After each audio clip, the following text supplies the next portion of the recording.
Sunday evening, everybody. Glad to see you all. As always, I appreciate you dropping in.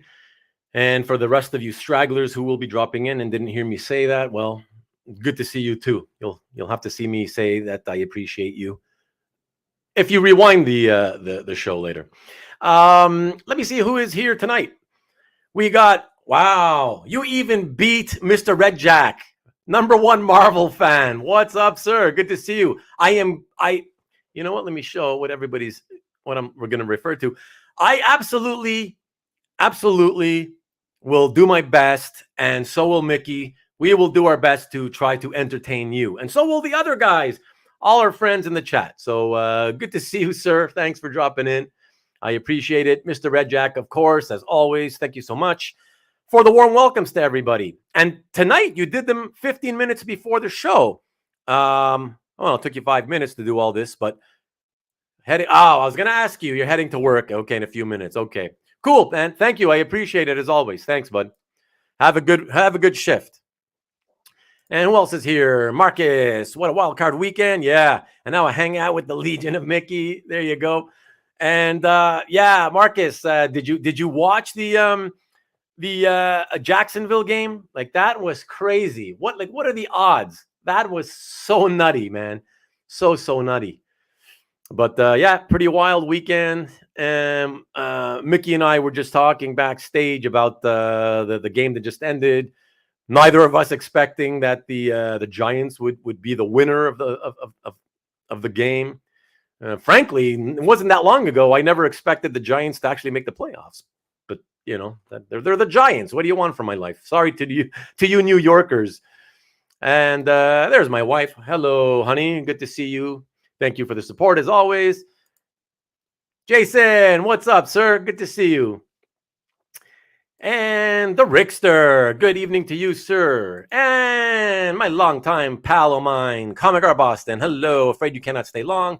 Sunday evening, sometimes busy with family, and we definitely get it. But thank you, sir. I appreciate you making the effort to at least come by and say hi to all of us. I appreciate that. Thank you. Really appreciate it. And Heritage was fun today. You know what? And if you guys want, it's up to you. Everybody in the audience, all you live chat crew, let me know if you guys would want to touch upon that. Because I didn't follow it at all. I know nothing about it other than a tiny little bit of some Superman related stuff that Mickey was just telling me about backstage. So don't know. Mr. Easy Go. Thank you for dropping in as always, sir. Good to see you. Always nice to have you here. So thanks. Thanks for coming by as always. And Comic Art Boston says Heritage was fun. Got blown out of the water for a few bids I attempted. Did get one piece though. It wasn't cheap. Well, good. At least you got something though. It's always nice to come away with something. And you get that good feeling of knowing that, yeah, you may have not won the other ones you attempted to get, but I feel like it always feels good to have come away with not having to spend as much money as you might have otherwise. So that's how I see it. CJ, good to see you, sir, as always.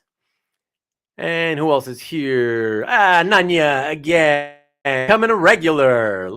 Music soothing. I don't know what you're talking about. Oh, the 30-second countdown music? Must be that.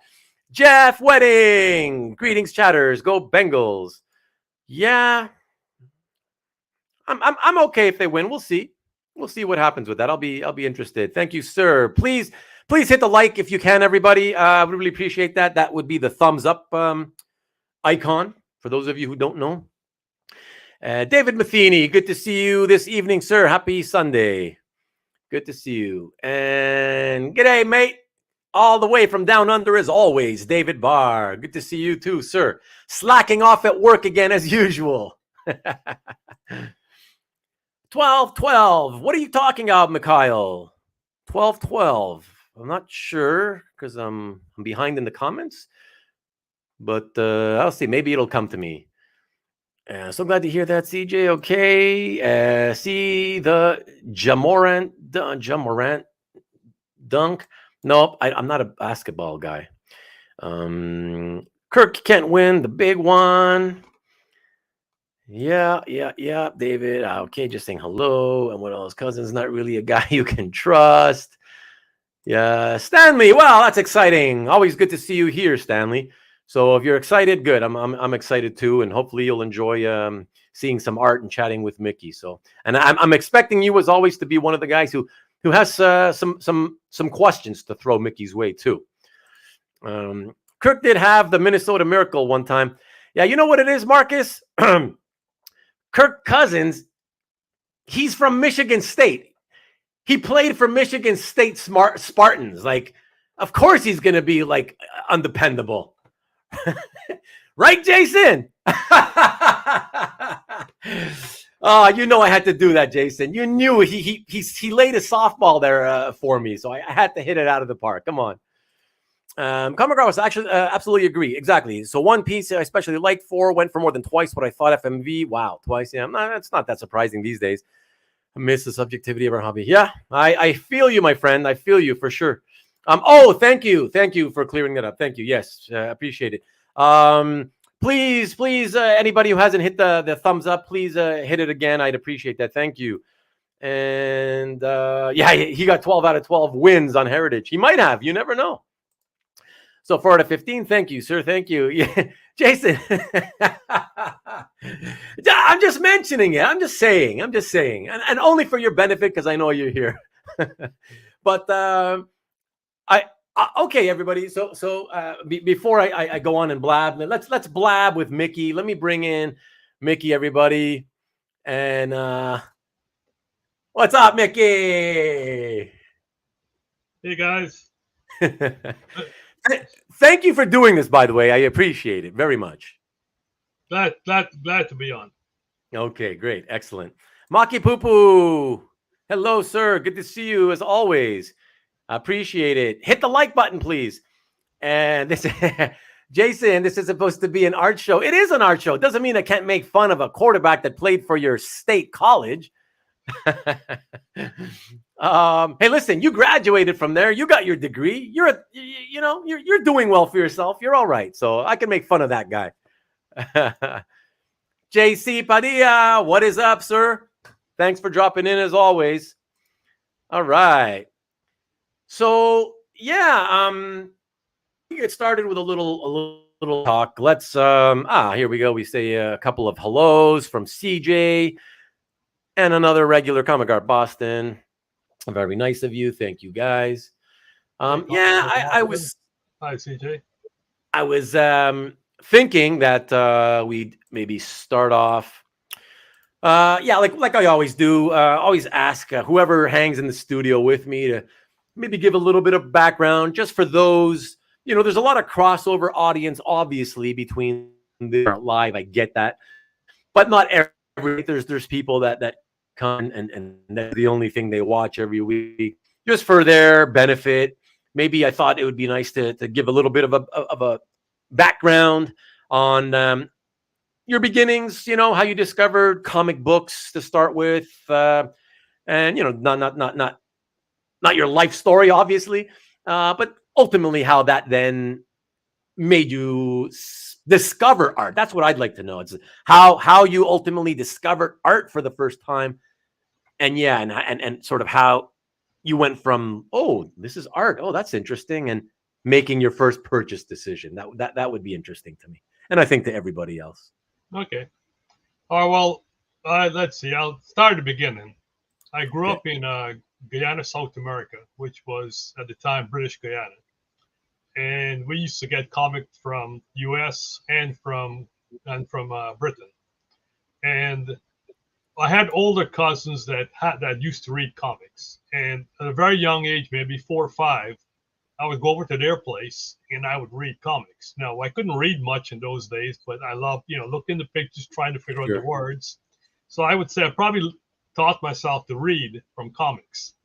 Now, a lot of the comics they had were humor comics, Archie's, Richie Rich, that type of stuff, which I love those. I love those. Had, like, Superboy comics, and I read my first Superboy and the Legion Superheroes at their place. And so that's how I got it. That's how I discovered superhero comics. Then, of course, that was before Marvel was producing, Marvel superhero comics. This is back in the Can I I just out of curiosity, how much older were your cousins who had these comics? They were 5, 6 years older. Oh, okay. Okay, so Yeah, they were still kids themselves. yeah, they were kids. Yeah, Okay. Okay. Okay, good. Sorry, go ahead. yeah. And I believe my uncle was the one who bought them their comics, but I was never sure. I just knew that they had comics, and I always Right. wanted to go over there to read comics. So Right. yeah, that was my.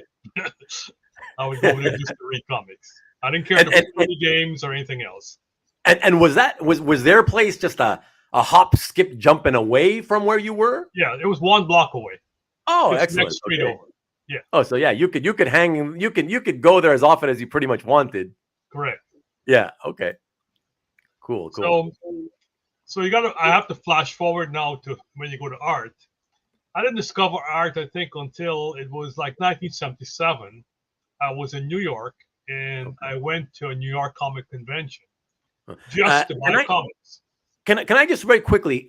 Can you? I don't even for my own curiosity, I've always wondered.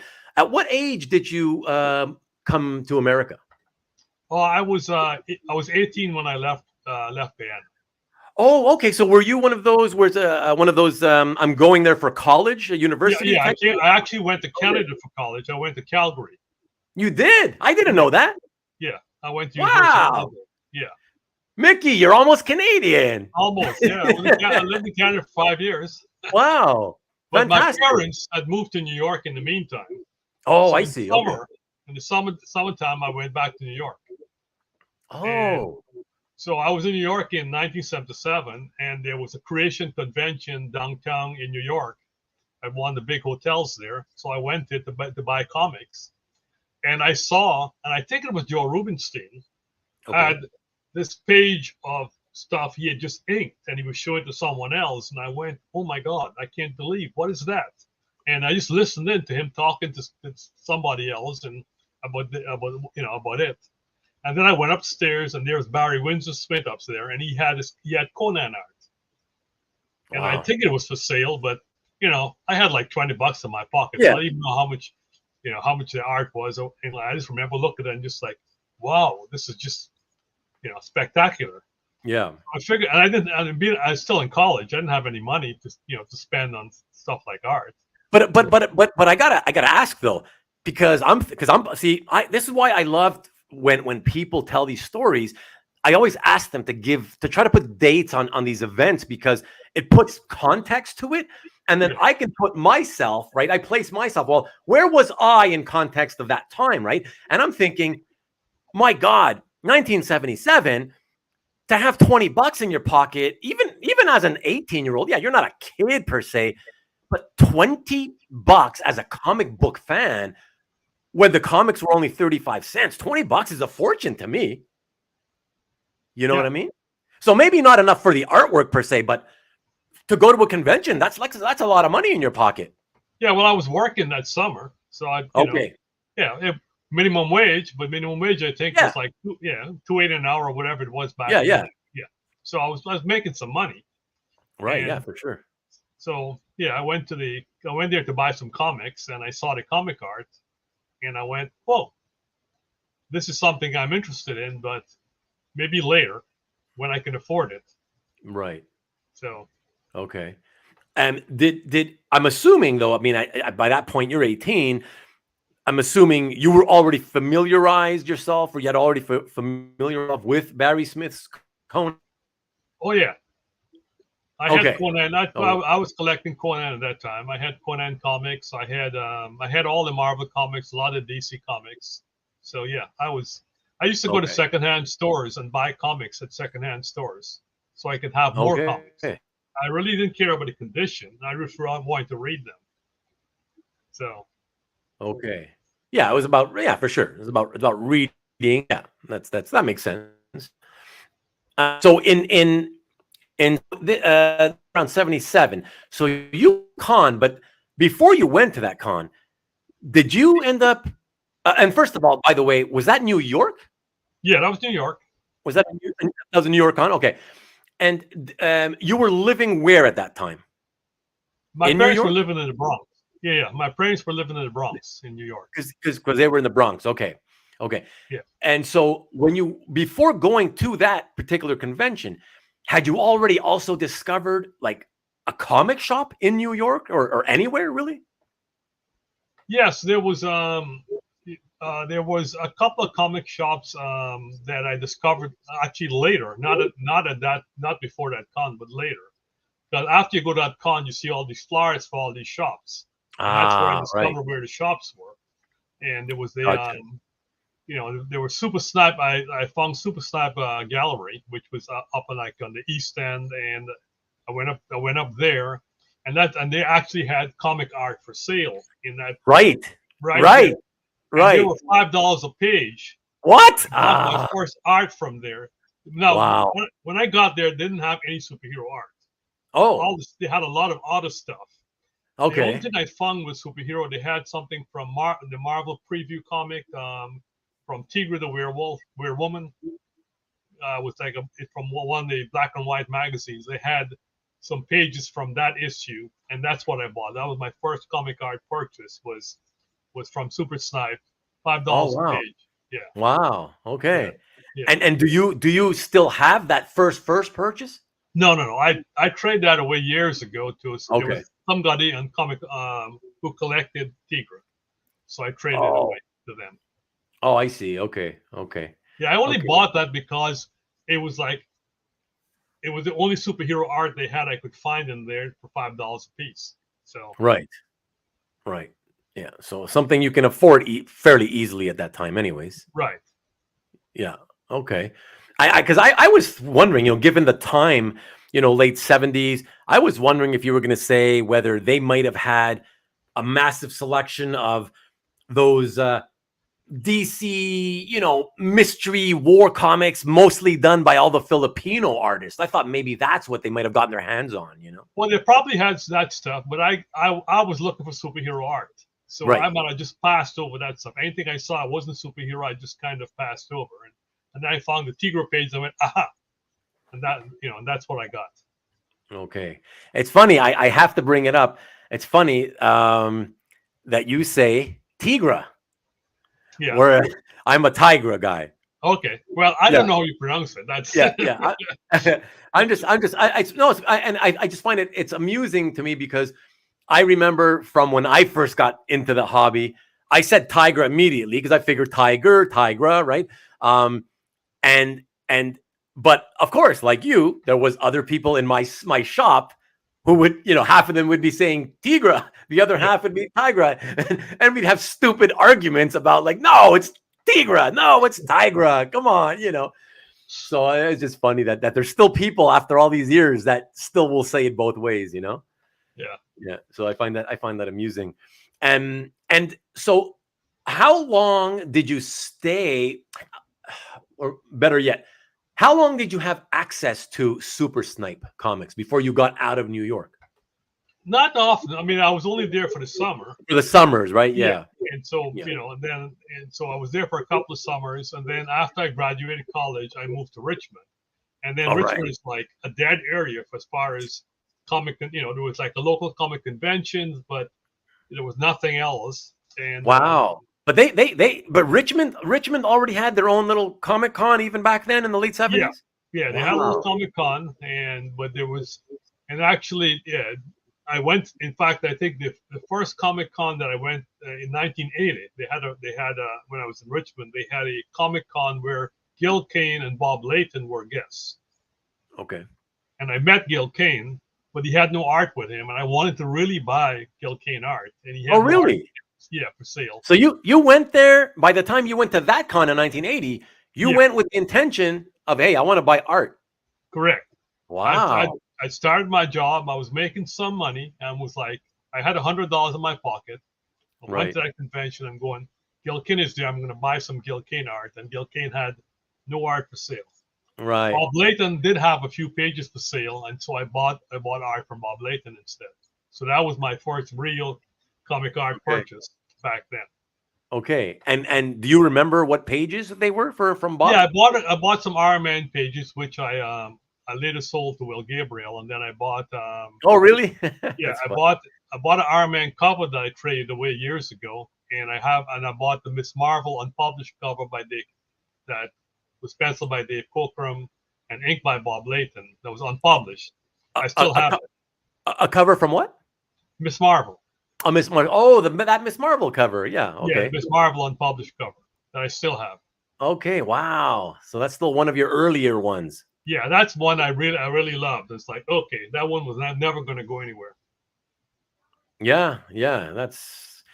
I mean, if you've been around a long time and you've been buying art for a long time, longer than most people that are still active in this hobby, so you think about it, like you've been active for over 40 to 45 years now, Yeah, the problem I had was in the in the 80s, I didn't go anywhere. I didn't travel much outside of Richmond, and not many artists came to Richmond. Right. And I got busy with work, so I didn't have a lot of time, and so you kind of put it to the side. In '95, I didn't buy. I had maybe less than 50 pages in my comic in my collection. From the 15-year period. Yeah. Oh, interesting. I had less than 50 pages. Okay, interesting. So, yeah, that's like an average of 3 per year, give or take. Yeah. Yeah. Okay, but would you say that you acquired those pages, here and there sporadically, or did you go like a bunch of those years not buying a single thing, and then suddenly you bought 5 or 10 pages within a year, and then maybe was it up and down, fluctuating? Yeah, it was up and down. It was if I went to a comic convention, there was an artist, and he had art. I would buy art. Oh, I see. Okay. Yeah. Most of the time I went to a comic convention, there was not an artist with art, so I didn't buy any art. So. Yeah.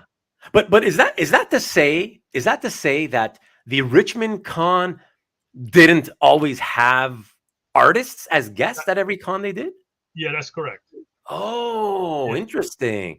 Okay, because I see over here in Montreal, we always in those days we had the local con at which I imagine it was like yours. Probably it was in a small hotel ballroom. Was that how you guys had it set up? Yeah. Yeah. Yeah. Okay. It was a little hotel room. Little room. Okay. Yeah. But even us, I mean, no matter what, we always had an artist. It was at least one and sometimes two. The worst case scenario for us is that the one that was there is the one local Canadian guy who lived in the city who always came anyways, and you're kind of like, well, you didn't really get an artist. It's like, you know what I mean? Yeah. Again. Yeah. Yeah. Come on, So I kind of feel you, but it's interesting that you guys in Richmond sometimes would, you'd have an artist, and then the next con you could be there and literally have no table set up for even one artist. It's kind of odd, Yeah. So that's interesting. And all right, so you, and to this day you're still in Richmond. Yes. Yeah. To this day. Wow. All these years later. Okay. And so 95 comes along. I'm thinking, correct me if I'm wrong, but I'm thinking eBay. Is that what? It was actually 98 for me for eBay. Oh. Yeah. Okay. So that's 95, interesting. 95, I invested in a comic shop with a friend. You did? I owned a comic shop for 3 years, from 95 to 98. Wow, I didn't know that. Wow. Yeah. And by the way, were you like the only guy in America who didn't know in 95 that the comic book market was crashing? Apparently. Oh, I know what I'll do when the market's crashing. I'll open up a comic store, Exactly. Oh my, that's hilarious. Wow. But I loved it. I mean, new comic day. We got the new comics in, putting the comics on the rack. I mean, I enjoyed all that. So. Yeah. Also, wanted to know, if so. So okay. So you open up. I'm curious. I was curious about people who have opened shops in the past.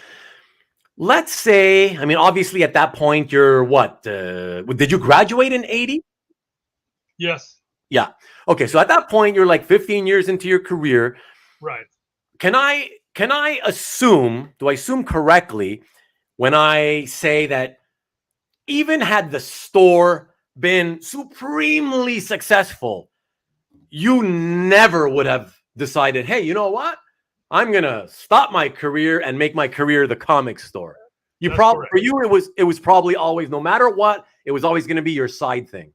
Exactly. Okay. Okay. Yeah. Okay. Gotcha. Gotcha. Okay, cool. Unfortunately, it did not become the most successful store in the country. And Right. yeah, 3 years later. Did you guys sell it, or did you have to close down because of the No, I sold it to another comic book, Oh. another shop owner. Oh, wow. So he took it over, and he became an auxiliary store for him. Wow. Do you mind telling me if the sale of the store, like, did you get your money back on it, or was it still at a loss? No. It had to be at a loss. Yeah. It was at a loss. Yeah. Now, one But of at the things that happened, we had a cash flow problem, so I was putting cash into the business, even though Right. on paper we were doing okay. It was, cash flow wise, we were not. Right. I got you. Hey, Derek, what's up, dude? Yeah, no, I get what you're saying, but that's what happens oftentimes with small businesses, is that's one of the bigger mistakes. You don't really see it at the time, but you're so desperate to want to make this survive because you love it, right? And you make that killer mistake of throwing good money after bad, right? That's where you die, right? That's you it's that decision that puts you over the edge, and sort of it ensures you're done, So Right. So unfortunately, after I sold the business, I then had a lot of time on my hands and extra money that I was not putting into the business, and I discovered art on eBay. right? And I went, oh. But now you're fast forwarding 3 years to 98 now, though, right? Yeah, I'm now in 98. Yeah, 98. I've sold the business. Okay. I'm not. I have extra cash and extra time. Yeah, and can I ask, why do you suddenly have extra time, given that you were a full-time career guy, anyways? You're just saying, oh, the weekends you were trying to run the store. Yeah, I was there. I was at the store Saturday and Sunday, and in the evenings. Every day. After work. I see. Okay. After work, yes. Right. I got off work at 5, and from 5 to 7, I was in the store. They closed the store. I was there Saturday and Sunday. Then take a day off. Okay. Yeah. Yeah. So, yeah. So right. So then you have your time afterwards, right? Yeah. I mean, once the store was gone, I'm saying. When the store was gone, it was like, Yeah. oh, I got extra time. Now what would I do with extra time? And then I had extra money. What will I do with it? Oh, there's art on eBay. All right. Well, before we get to the eBay saga, CJ wants to know: did Sal ever go to Richmond? Sal Buscema? Yeah. No. In fact, there was a comic convention he was supposed to come to, and he canceled out. Oh. And he sent original art to the convention. Unfortunately, I missed that convention. Yeah. And, that's so strange. And people got the original art from that convention. One of my friends did, and said, "Oh, did you go to that convention?" And no, I said, "Oh, Sal didn't make it, but he sent art, and I got 3 pages, and they were showing it to me, and I was going, I was really, mad that I missed it." Right. Yeah. Yeah, because see, the thing is, CJ, I'm not even sure. You guys probably, all of you, a bunch of you know more than me. Maybe even you, Mickey. I know. Supposedly Sal is in that area now, right? That's where he is now. Apparently, that's what I understand. I don't know. I don't know where Sal is. Oh, okay, yeah. Okay. Because I'm thinking maybe that's why CJ's asking, but maybe I'm not. Oh, he lived in Annandale, Virginia, outside of DC. Okay, so that's why you're asking. Yeah, makes sense. Makes sense. And yes, sir, Rickster, time is indeed money. Yes. And coming out of Boston, it's extremely difficult to run a store part-time. It really is. But, and Mickey can correct me, Comic Art Boston, but I would assume that because Mickey was doing evenings and weekends, his partner was the guy doing days full-time, and correct. That was his thing, right? I had a full-time partner who ran the store during the day. Right, exactly. Okay. And the guy who bought it, the guy who already had a store and he bought yours, is he still in business? No, he passed away several years ago. He was a good friend of mine. He passed away, and then his wife took over the store, but she had a hard time running it without him, and then she eventually sold it. Oh, yeah. I see. Oh, that's sad to hear. the name of the store is still around. Yeah. They actually are down to two. They had like at one time they had like 3 different branches. They're down to 1, I believe. Oh wow. Okay. Yeah, but Yeah. it's Well, still there. Yeah, there's but still one store in but existence. something's still there. Yeah. Yeah.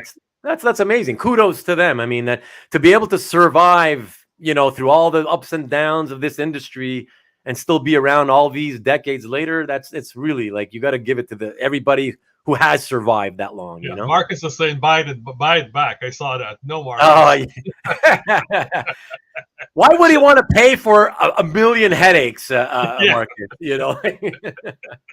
He's by stock in after that, so they kind of they cancel each other out. Yeah. But yeah, it was fun for a while, and that phase is over. Yeah, it happened, like you said. Yeah, the things happen, and listen, we're all fans. A lot of us that are super passionate about it at one time or another, at the very least, probably dreamed, if not talked about, opening a comic shop. And when I was 12 and I first discovered my first comic shop, which is how I got into comics in the first place, from that day forward, that was my dream. I'm going to be a comic shop owner. That's what I want to do with my life, And then eventually, I met a guy at the store, my friend. We talked about it for years. Oh, we're going to open up a store eventually, And then when I was finally ready to do it, hey, it's time to open a shop. It's 1990. I found out he admitted he was never really serious about it. He was more of a talker, whatever. And I didn't want to do it by myself. I love to do things together with share, Same thing with traveling. That's how I am. I like to travel with somebody. I'm not a loner, And so he bailed on me, and instead I ended up getting into business with another guy and opened up one of the first cellular phone stores in Montreal at that time. Oh, okay. 1990, yeah, but that didn't work out for us either, because it was just well undercapitalized for a cellular phone store back in the days when the cheapest phones were $1,000 a piece. $1,000, people expect that for Apple phones these days, but back in 1990, $1,000 for a giant Motorola with a stiff antenna, woo, yeah. Yeah, so that didn't work. It would have been nice to have Harry of more, So I'm glad you at least, Art. So Marcus, Art comes into what store all the time? Your local shop? I mean, California. If that's true, California, I would expect that. It's California's got more people than Canada does, right? So I could see that happening. And you've got all the great stuff happening in California. So to have people walking in with art and stuff, trying to sell it to the store. That's pretty cool if that's happening in your area, And sorry. Perhaps once you retire, Mickey. Yeah, I don't think he already is retired.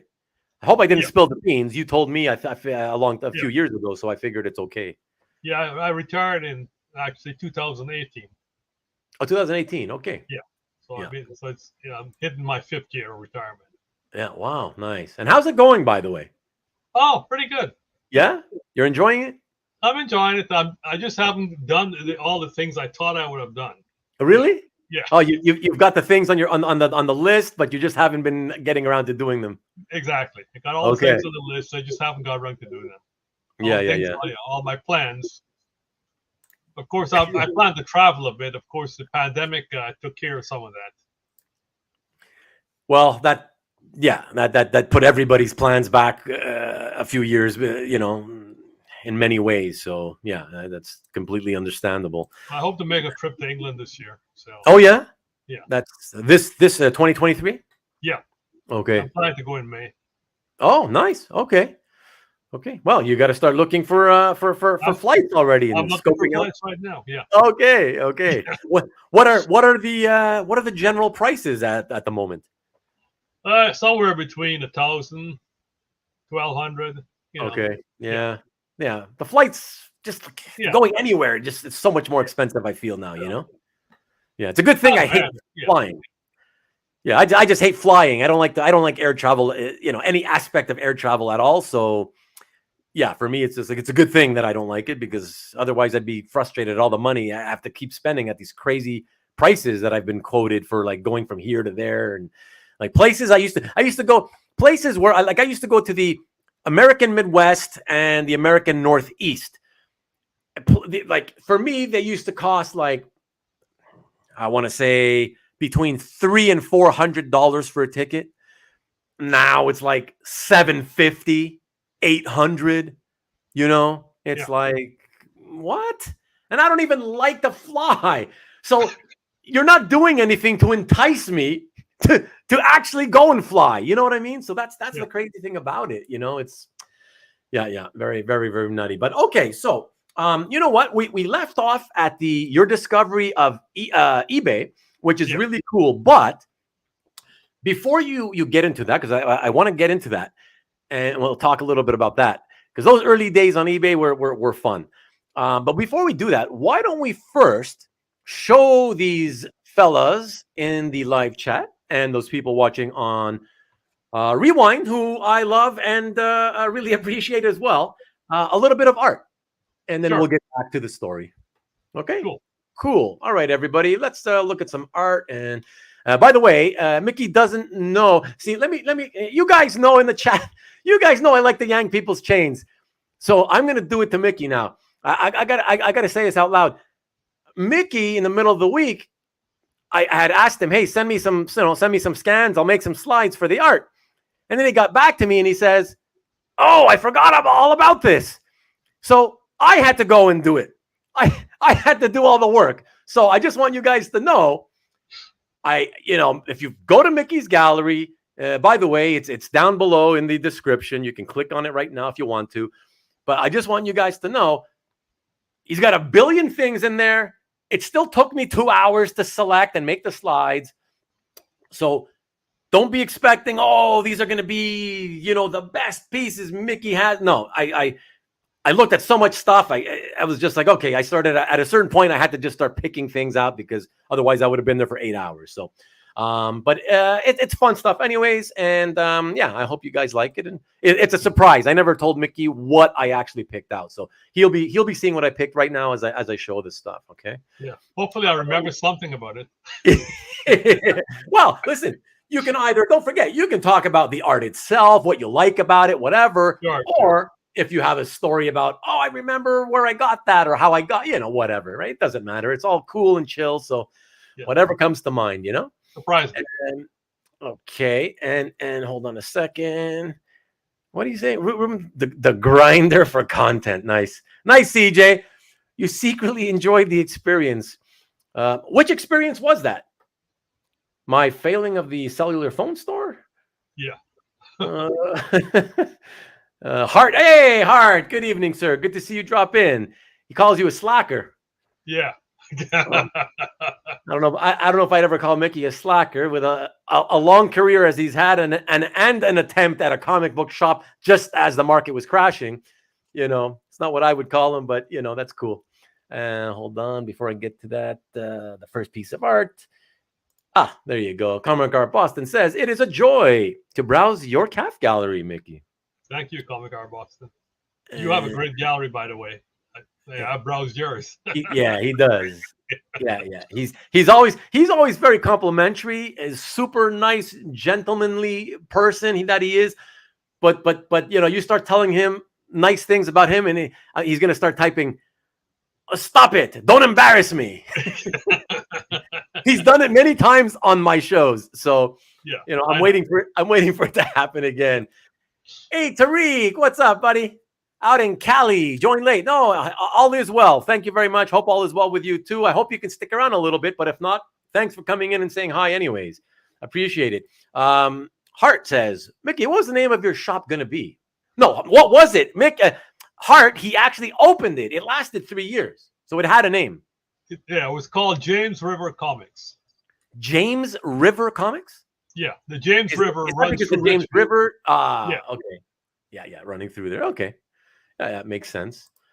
And thanks, Miki. You are a super nice guy. There you go. Everybody's joining the party late. What's up, Dino? Good to see you, dude. It's okay. Like I told Tariq, who just joined the party late, like a minute before you. Always glad to see you drop by. Hang as long as you can. Always love having you, man. So good to see you. Thank you for coming by. And Rickster says, Mickey's collection is so fine. It blows my mind. Okay, so he's getting in on the music there. Yeah. There you go. Ah, yes, Hart. See, that's what happens when you come in late. I have to make fun of you. Hey, Ruben and Mickey, I'm very sorry, but you're going to check out now. Great show on Real. Okay, excellent. Thank you so much, Comic Art Boston. Really appreciate you, as always. Thank you so much. Thank you, Comic Art Boston. Yeah, enjoy the rest of the day. Thank you. And Van of Comics by the James River. Nice. That's an inside joke from previous episode with Hart. There you go. Bye, Comic Art Boston. Well, how did you and Mickey meet? Well, let me.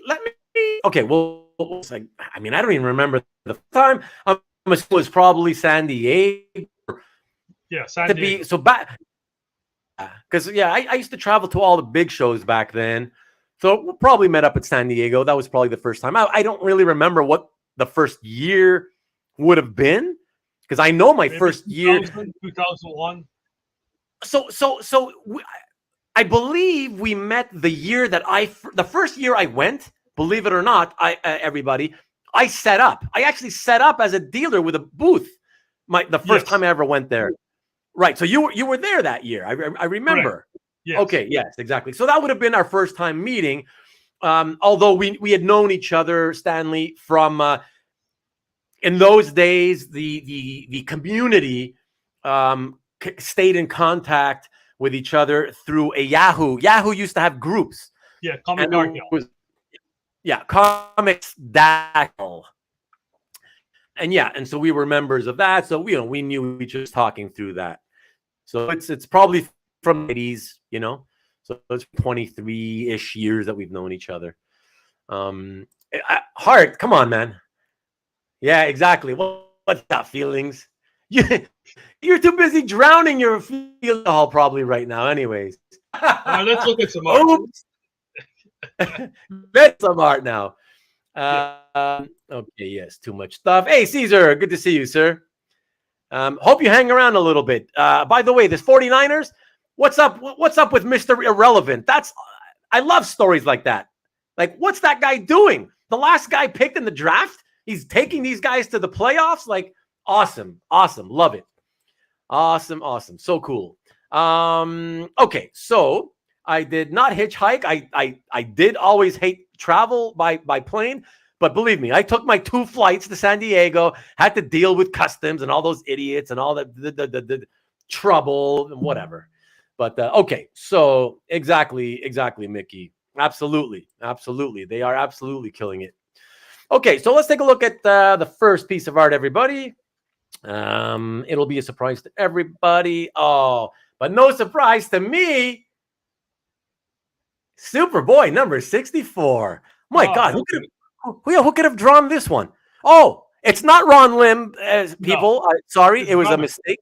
Yes, I made a slide for Ron Lim and Tom Christopher, and then I typed it again or whatever. So sorry, everybody. This is a Tom Grummett, Carl Kiesel Superboy cover, of course.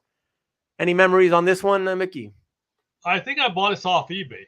Oh, why? Okay. Yeah, that would have been back in the days when you can get them for between $250 to $400, probably, right? Yeah.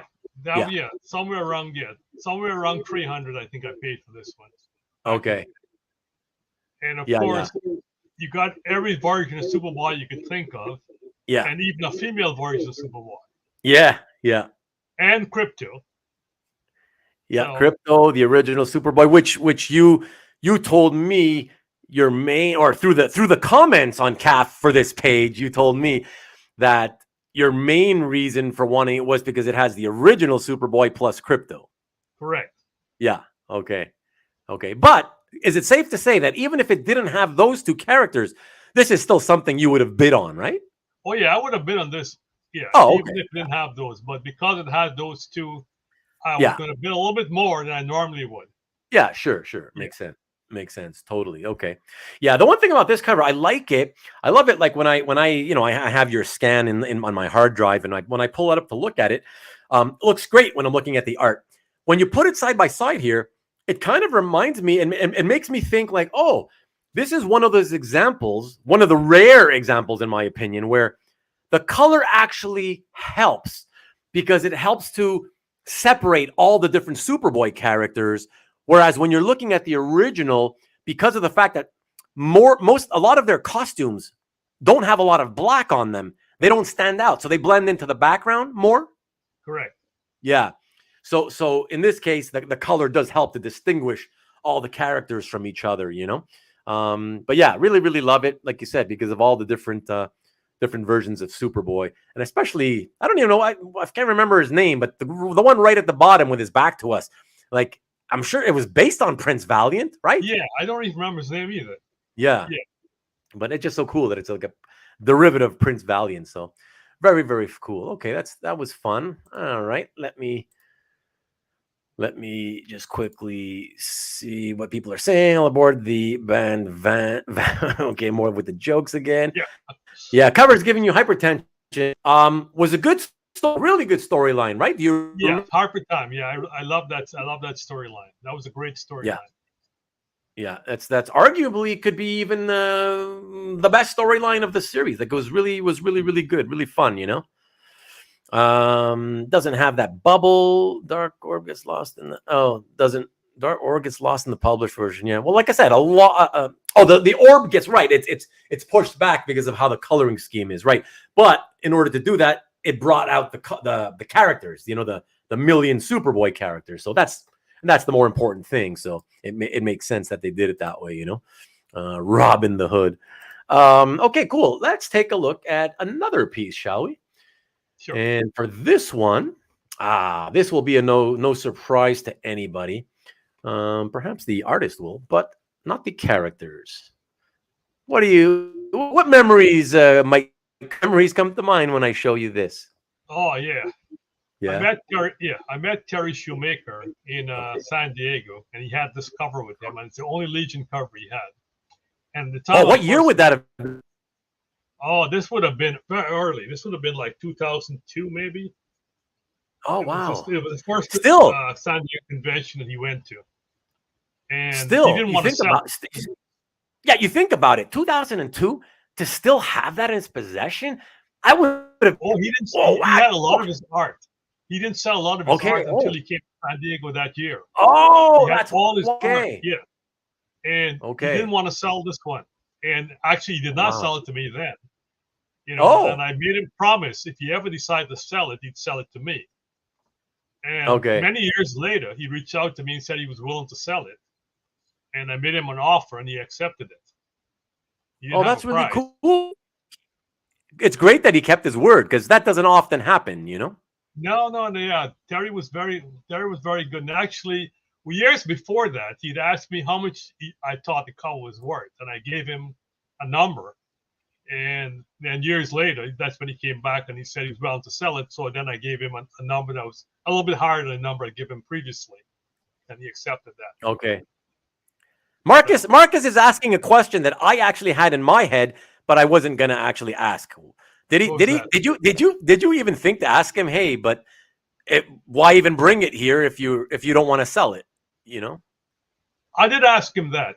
And he said he hadn't decided what art he wanted to sell. He brought all his art with him to San Diego, and he hadn't decided what he wanted to sell. But after looking at it, since it was his only Legion cover, he wanted to keep it. Terry the team. He had Iron Man covers that he sold at that same convention. Okay. Yeah, and he had a lot of other Marvel art that he sold. I was only interested in his Legion art, of course, at that time. And I did get him to sell me some Legion pages, but not the cover. Okay. Yeah. Okay. And in the early what would stuff like this going for? Do you remember at all? Roughly? I remember he sold his Iron Man covers for like $400 a piece. So, yeah. They weren't going, even Marvel stuff wasn't going for that much back then. Yeah. Right. And I remember I bought the Legion pages for him. Like I think I paid like $75 a page for the Legion pages. Oh, yeah. Wow. He had a splash page. I think I paid him $125 for. So, yeah, it wasn't very expensive. No. Yeah, I would imagine. Just so you know, the reason I picked this, and I'm putting this out there for anybody in the live chat who is a fan like myself. I'm a career-long fan of Steve Lytle's work. I wanted to know if any you, and you obviously you as well, Mickey, anybody out there, the reason I picked this particular Legion cover, I'm going to put it up again, is because when I saw it, my eyes immediately went to the creature, and from the chest up, I'm like, oh, Steve Lytle. I'm like, that looks like Steve Lytle art.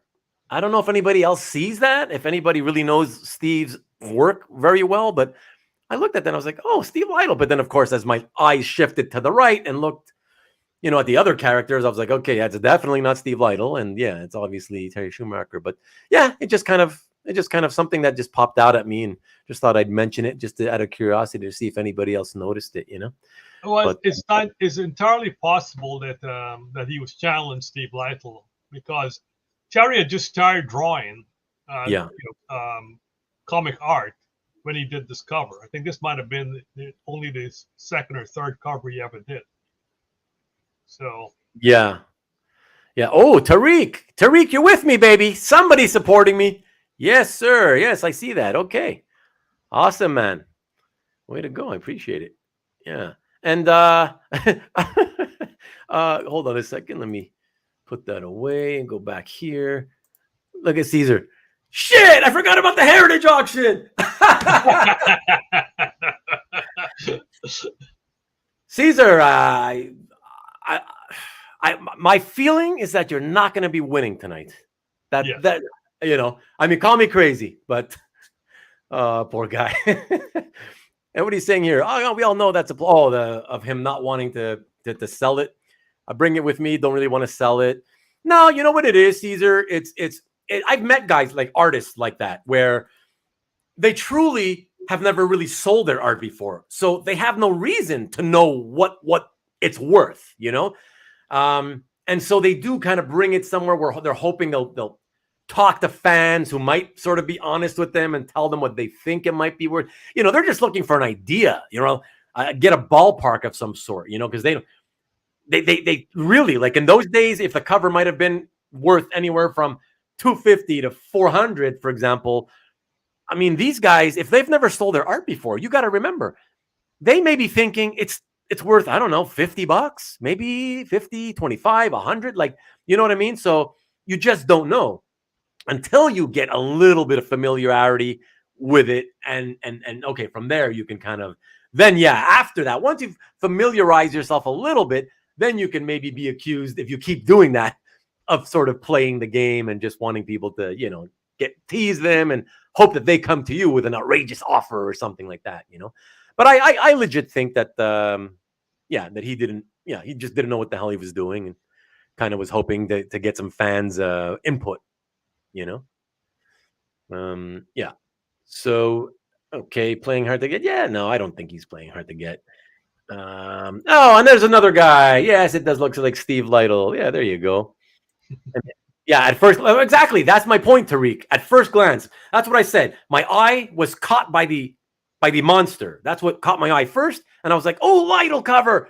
And then, oh, what the hell? I looked to the right. I'm like, "No, this is not Lytle. What's happening here?" And I realized, well, Lytle was at that time they were DC was putting out two Legion books. The two books, yes. Yeah. So they had that Tales of the Legion. They had the Legion Superheroes, and Lytle was doing the Legion Superheroes at the same time Terry was doing Tales of the Legion. So I'm sure that he was looking at what Lytle was doing. Yeah. No, yeah. It's very, very, very, very possible that that's exactly what happened. So, Caesar, you went to a comic art show, one of the comic art shows, and asked the dealer about a piece in his portfolio, and I got I don't really want to sell it. What? Don't be shy. You can let us know. You're all the way out in Cali. I'm all the way up north in Canada. You can tell me what dealer did that. Was it the Donnellys? I mean, it doesn't even matter who it is. The reality is, yes, I'm not saying it doesn't happen, but it's different, right? Dealers have their own little methods, but artists as a whole tend to be very naive about a lot of things when they've never really sold their art, So that's the thing you got to keep in mind, Caesar, is that in the instance that Mickey's talking about, the guy had never sold his art before, so it makes sense he wouldn't know, where do I begin, right? I need some sort of ballpark to start off with, kind of thing, right? So, And Yeah. I think he was really happy with the stuff he'd already sold, or people were buying. That he said, okay, I've probably sold enough. I don't want to Right. sell anymore. You know. Yeah. So he didn't want to sell all his art at the same time. He wanted to hold back in something. So Right. you know, Okay. whatever So his reasons were, I respected them. Was it's yeah. fine. Yeah. Yeah, and it worked out because he kept Yeah. his word and got back to you, which is awesome. Yeah. Yeah, yeah, absolutely. Okay. Cool.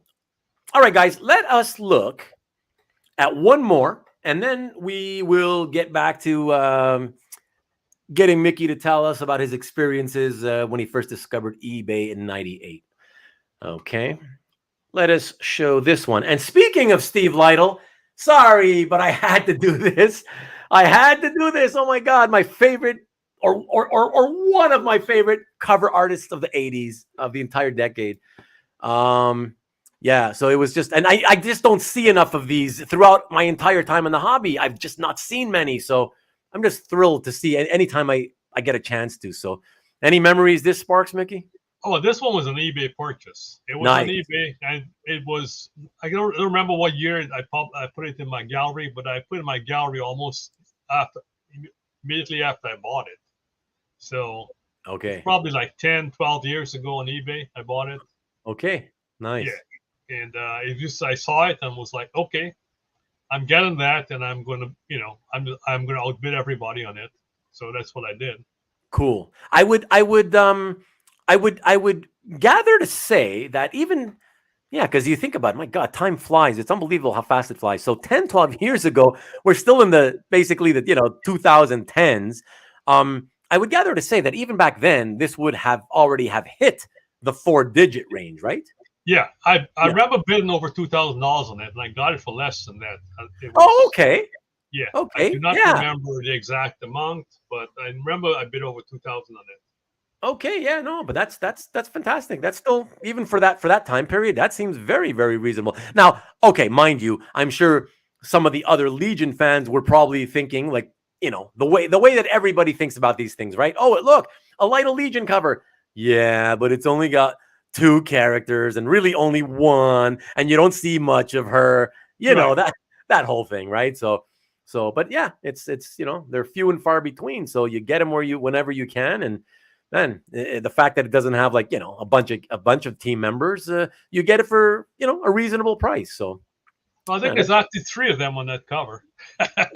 1, 2, 3. Yeah. Yes, Yeah. yeah. Sorry about that. Yeah. Yeah. There you go. Yeah, and it's Yeah. very reminiscent. Makes me think of this Spider-Man 33. Yeah. Okay. Ditko. Yeah. With the lifting Yeah. the machinery that had fallen on him or whatever. Yeah, Right. it kind of reminds me of that. That's kind of reminiscent. Yeah, it's pretty fun. Marcus says that the Lytle Flash came up for. Yeah, exactly. I remember. You remember that, Marcus? There was a period in time where the Flash covers. It was, and I guess it was Steve. It must have been Steve himself who was releasing them, because it was No, I just don't all think of so. a sudden. No, Yeah, because I didn't buy this off Steve. And no, but not this. But the but Flash ones? he's saying the Flash ones. Yeah, there was a time where it was just Flash after Flash after Flash cover. Even I bought some and then ultimately sold some and bought some back and sold. Yeah, they were all over the place at a time. So I always kind of felt it probably was coming out from him, but I never actually confirmed that or not. But yeah, that's. But those came later.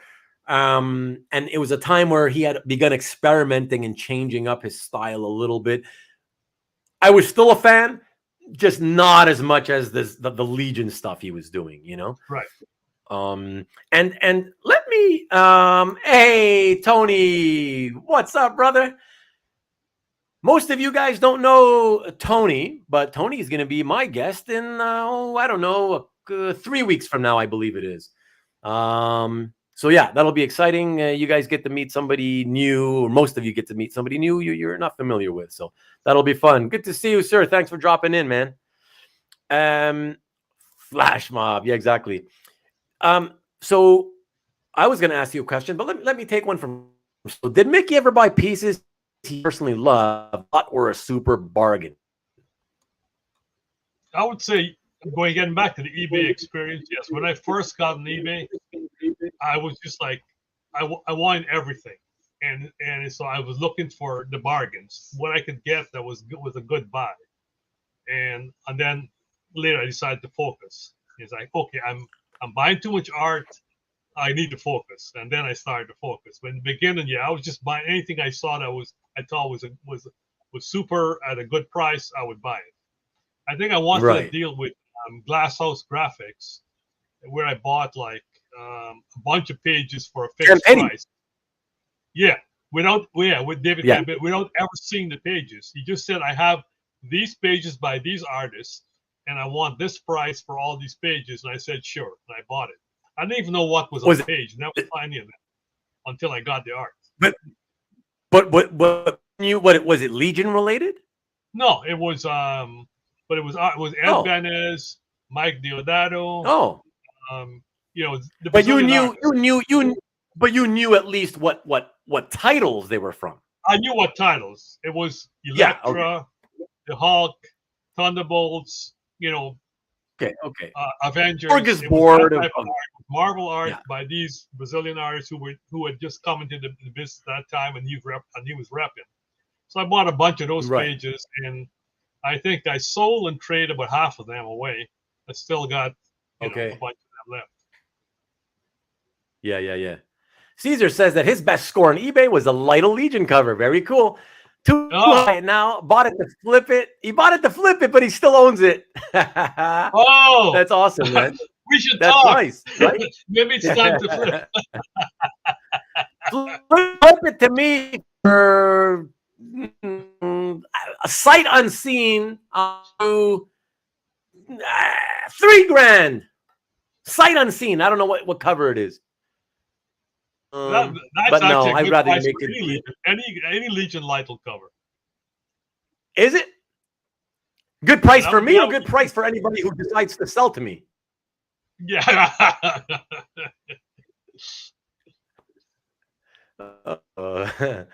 But that's cool, Caesar, that you still own it. You're probably really happy that you ultimately, because you weren't a big Legion fan.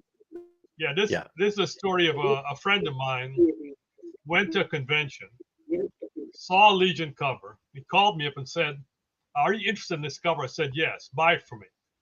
He bought it, and then he emailed me later and said, "I really like this cover. I'm keeping it for myself." And he never sold it back. He never sold it to me. It was a friend of mine. This was a friend. A friend of mine. Is it our mutual friend? No. It's not. No. It doesn't start with a D. No, not him. No, not him. No. Okay. Yeah. So it's another friend. Yeah. Yeah. And he called me up on the phone and said, "Do you want this cover?" I said, "Yes, buy it for me." He gave me the price. I said, "Buy it." And then I said, "Okay." And where? Sorry, I didn't hear the part of where he saw the cover. Where was it? He was at a convention. Oh, at a con. Oh, yeah.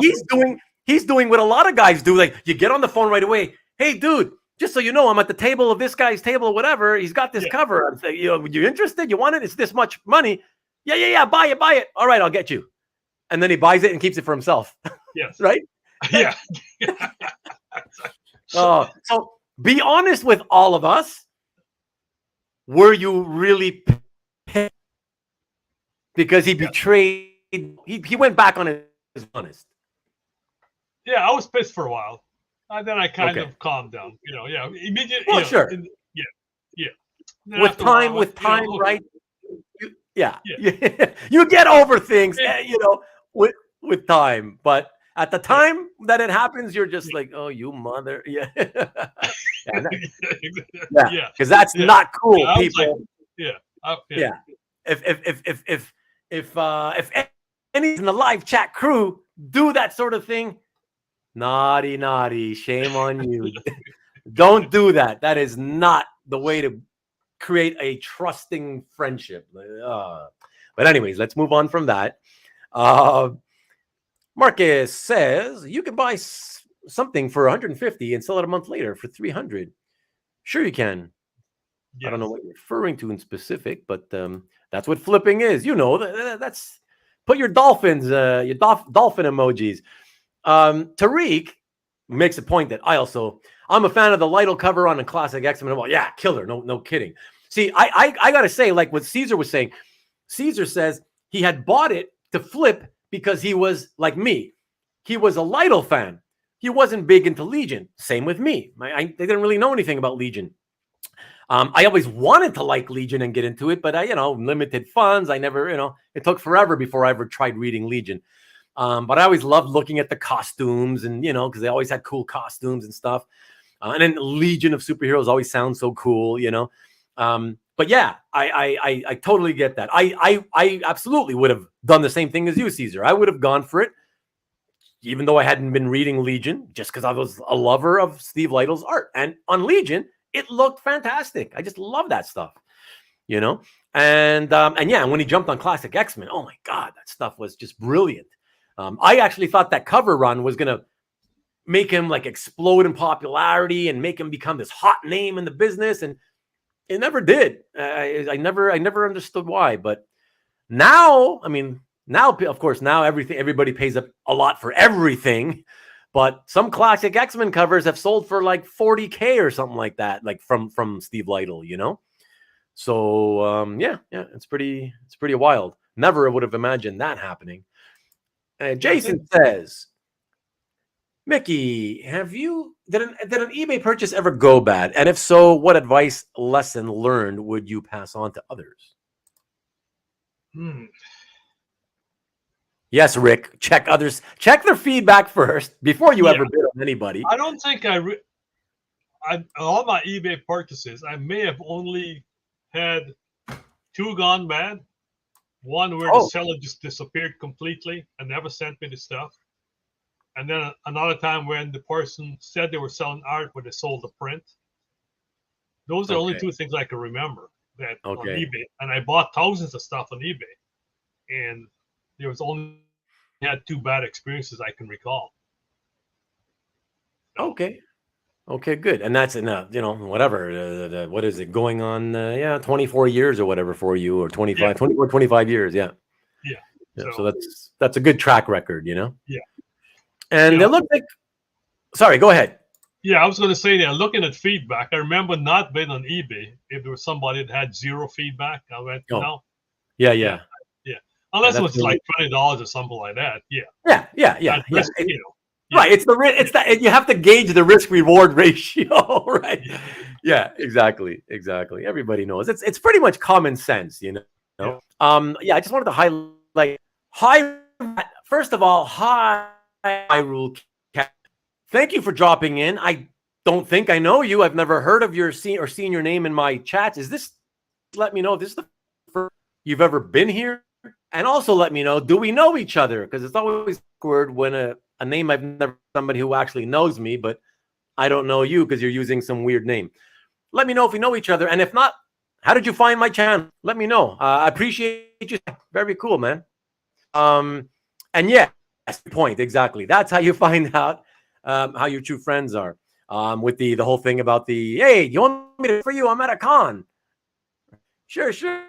Yeah, pick it up. Yeah. And I got to tell you, it never happened to me, but it has happened to people that I know. That's not as an occurrence in this hobby as you may or may not have thought. People calling others to pick things up for them, to ask if they want them to pick things up at a con, and then ultimately saying, keep it for myself. So CJ wants, did you want to have your friend whacked? Or maybe the guy who screwed you on eBay, maybe he's referring to. I'm not sure. No, I think he's talking about the guy who bought the stuff and then give it to me. No, no, it never went that far. No. Hey, listen. Yeah. At the time when that happens, something like that happens to you, when you get betrayed like that, like it's so shitty that maybe for an instant you wish you get whacked. For real, but all kinds of thoughts go through your head. You're that. But no, obviously not to seriously get the guy whacked. Obviously, yeah. No. Yeah. Not for art. Sorry. Yeah. Gotta flip it to your friends to double your money. Yeah. He would have been better off, better person saying, telling himself, "Ooh, 50 for this? I'm gonna call Mickey, see if he wants it. Yo, Mickey, I have this Legion cover here for 500. The guy has it. You want it? Yeah, all right, I'll get it for you. Right? Yeah. You're better off doing that. Nobody's right. Nobody knows anything. Only you know what you did. And, there's no, something bad.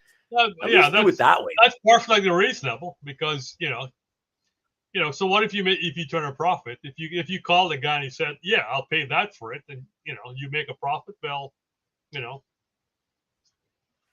Well, I normally wouldn't do that to a friend. I mean, normally if I pick up something for a Yeah. friend, I've actually negotiated the price down if I know the dealer.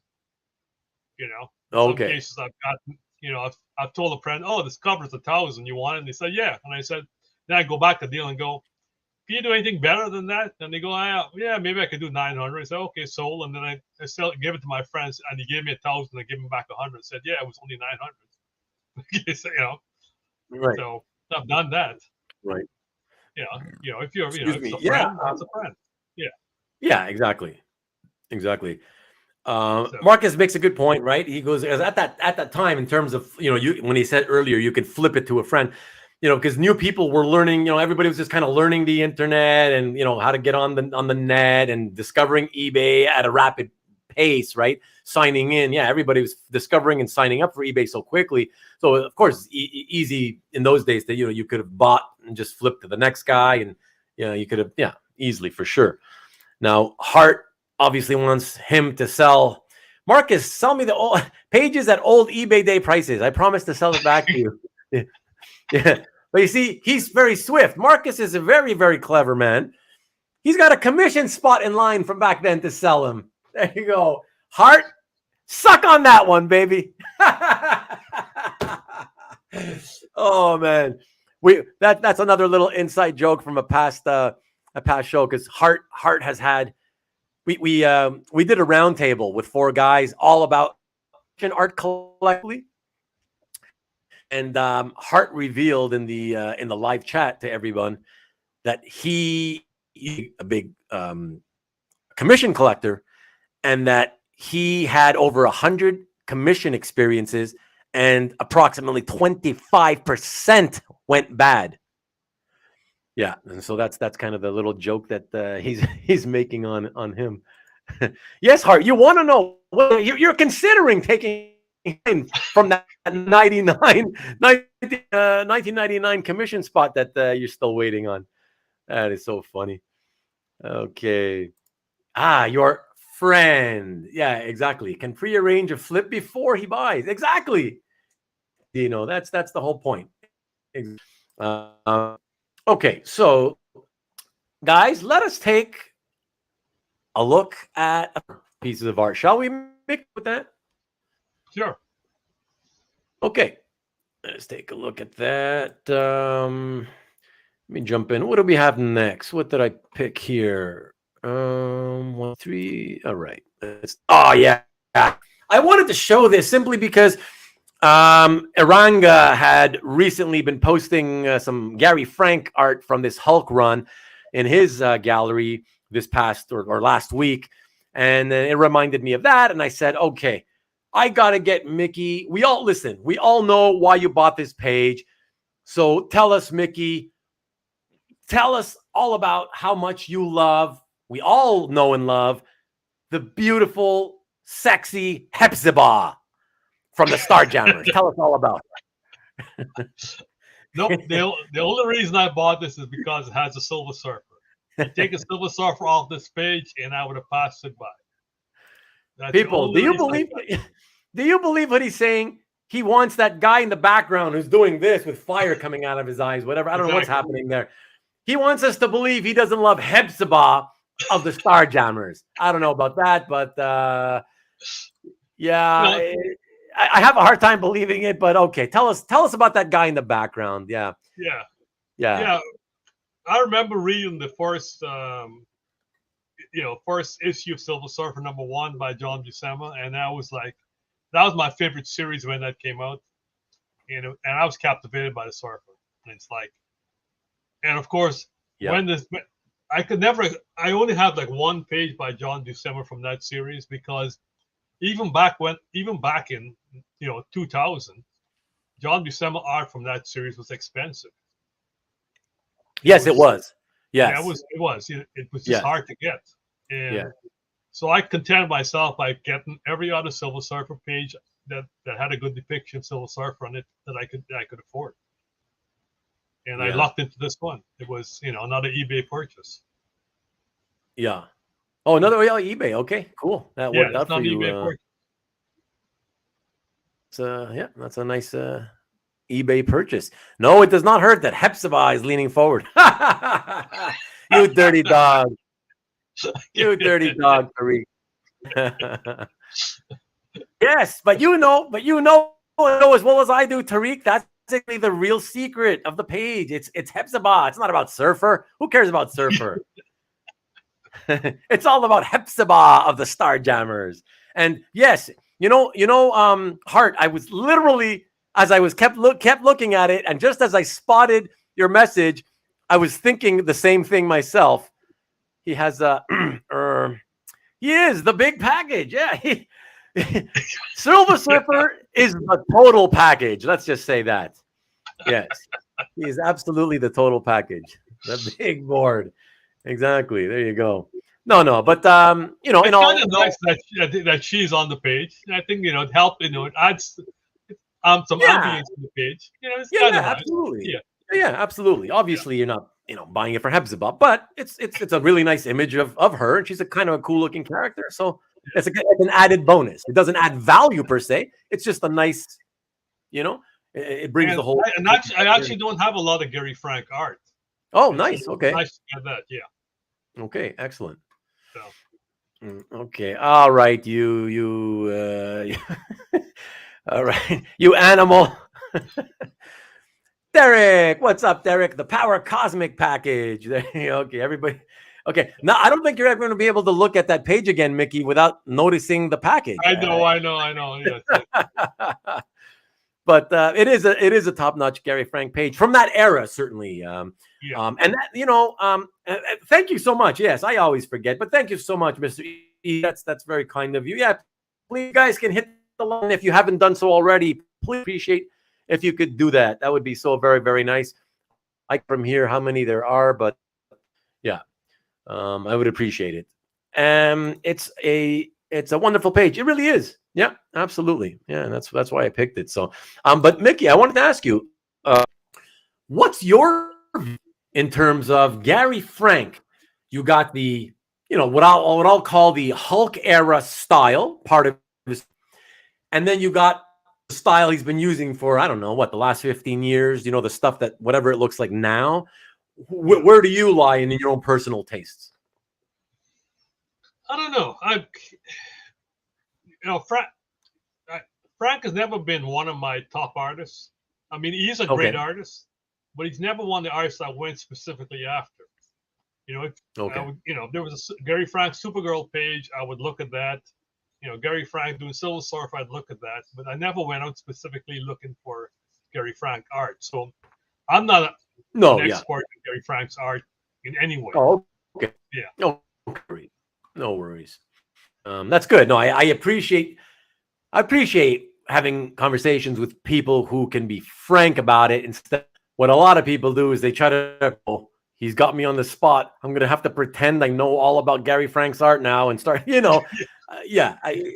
no reason to bullshit about stuff like that, people. So but believe me, there's enough. So I appreciate your frankness about it and admitting. Well, and to be frank, my friend Aiden Lacey, he loves Gary Frank's Legion art. So anytime I found a Gary Frank Legion page, I've actually offered it to him because he's, more appreciative of the Gary Frank Legion art. So I've traded my, Gary Frank Legion page I picked up to him or bought it for him. So that's why I don't have any Gary Frank Legion pages either. So I Okay. kind of like defer to him on the Gary Frank Legion pages. Gotcha. Okay. Let's take another one, everybody. What do I got lined up for you here? I wanted to go back in the way, way back machine. Oh. And I had to take a guess on the artist. Because you didn't have it credited in your galleries. So I didn't. it's no Action Comics 363, page 9 from 1968. Yes. I figured from the style and the time, it looks like Kurt Schaffenberger. So yeah, I have to fix that. Yeah, that's definitely Schaffenberger. Yes. Okay. Yes. Excellent. Yeah. I thought the reason I picked this particular one out of all the various ones you had from the time period, you know what, when I was I guess I'll bring this back. Let me talk. When I was, first getting into comics in the 80s, I would look through back issues of, Silver Age DC Comics. I really hated the fact that the stories were written for a much younger audience than the Marvel stuff. You would see stuff like this where, let me take what do you call these metal beams? Is there a special name for those? In the first panel, girders. Yeah, the steel girder. Girder. Yeah. Right. It's like, let me use it to put it on this little tiny rock mountain, or maybe that's supposed to be a big mountain in the distance. Yeah. Right. Get some leverage to crack open half of the other mountain. Like it's so ridiculously over the top nonsensical that as a 12, 13, 14, 15-year-old, I was like, what the hell is this stupid shit? Like, what is happening here? Why does anybody want to read DC Comics, But I wanted to bring that up, and to tie it back to why I chose it is because over the years in this hobby, as I've gotten older myself, and I've wanted to focus more on deriving as much fun, pleasure, and fun out of the hobby as I can, right? And in every way imaginable. So a lot of that has to do with being social and the whole social aspect, with other collectors. But when it comes to the art, I have to say I've really attained over the years such an appreciation for those very same DC comics that I used to laugh at, get angry at, call pieces of crap, because of how silly and nonsensical they were, because they were written for a younger. I love them now. And so is this page. I can't get enough of that stuff.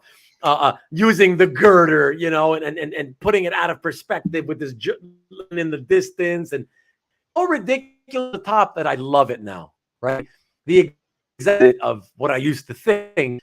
That's why I wanted the particular page. I wish you had it. Maybe you do, but if you do, I didn't notice it. But through the actual comic book that's from, there's a page there's aliens, like these, typical 50s and 60s green aliens.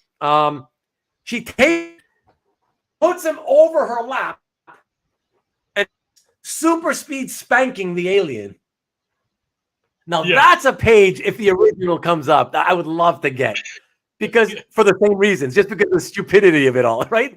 Like she's like wop, wop, wop, wop, wop, wop, and it's like she notices it's not hurting him. It's like, my super spanking is not hurting you. It's like, nope, you can't hurt me, or something like that. It's like, oh my God, it's so ridiculous. Yeah. But again, I remember that at story. This stage there were large alien kids that were doing. Oh, they were large. Is that what it was? Yeah, they were large alien kids. Yeah, sorry. That's why she was spanking them. I just see. That is funny. But but you don't mean kids dressed as aliens. They're children, but actual aliens. Yeah, they were aliens, but they were kids. And so But kids. Yeah, they were doing foolish kid stuff. Oh, I see. Okay. Tomfoolery. Yeah. That is so funny. Now, okay. The parents had to show up in the end and take them away. Oh, I see. Okay. And yes, Marcus, much better now. But it's probably comics we haven't read. Yeah. You're very, very right. But he's brilliant now. I find it a little bit difficult to look at the Hulk stuff from Gary Frank now. Not a lot difficult, but just a little bit. It's clearly nowhere near as good as I thought it was back in the day. And his current stuff is so much better and yeah, quite beautiful. Yeah, CJ, such a cool typical, yeah, exactly. 60s DC page, exactly. I beam a girder, yes, sir. Obviously, I corrected myself and remembered. Thank you. Hart says, love Schaffenberger. Yeah, me too. For years, I've been looking for a Mary Marvel page by him with no luck. Any help you could give our pal Hart there, Mickey, on that? Or is that something that's tough to come by? I haven't seen many myself. So yeah, I don't think I could help him there because I come to I'm just thinking and I can't think of if I've seen one. Okay. Yeah. Yeah. So if you can't really think of it, yeah, then I would think it's not something that comes up too often, No. Good evening, by the way, my friend. Good to see you, sir. I've been reading these Jimmy Olsen stories, and they for me. The older we get, the sillier we want the story. Listen, I can't speak for anybody else except for you, apparently. But yeah, that's saying that's what I really feel like the older I keep getting, the more I'm really enjoying and appreciating the nonsensical stuff from DC in the the I guess 60s and earlier. Yeah, and of course I'm only exposing myself to it through the artwork. I have not as of yet made the decision because space is at a premium here. But in my house for trade paperbacks and books. So I've not bought any, but I would love if I could borrow or one of these Silver Age type Superman, Supergirl, Jimmy Olsen, whatever. I would like to read it just for the simplicity and the ease of reading stuff like that. Well, have you picked up the Showcase Present series? Well, I picked a few back years ago. Yeah. Yeah, they have the Supergirl stories from back then. I think they've 2 issues of Showcase Presents. Oh, really? Yeah. Okay. I'll have to look at that in the summer the next time I go to the local convention here because there's often dealers that will have still leftover old Showcase, for $10 or something in a bin, I'll have to look for that. Yeah. Thanks for reminding me. That's a good idea. Yeah. So I might just have to do that. Okay, cool. Let's see. So we leave first. Now we came back to look. Okay, let's look at another last one, and then we'll get back to chat, or maybe we'll do a chat. So yeah. So this I picked honestly. Yes, it's Superboy in the Legion, and partially it's because yes, everybody knows you as a Legion lover, but honestly, it popped out in your gallery. The art, especially, shout out to Mark Farmer because the inks on this are so stunning. I wish you guys watching on your computers, click the link, see if you could find this in Mickey's gallery because you could see it large. The fine, beautiful feathering that he does with the inks over Davis's pencils, just stunning stuff. So that's really the particular reason I wanted to show this one. Yeah. So it's just beautiful. Anything that this any memories this might conjure up for you, Mickey? Well, I remember I just loved these books. There were 2 books, Superboy's Legion. There was 1 and 2. Yeah. And I think actually Mark Farmer wrote this the book, if I'm not mistaken. Oh, really? Wow. Yeah, I think he wrote the story, and of course Alan did the penciling and Mark did the inking.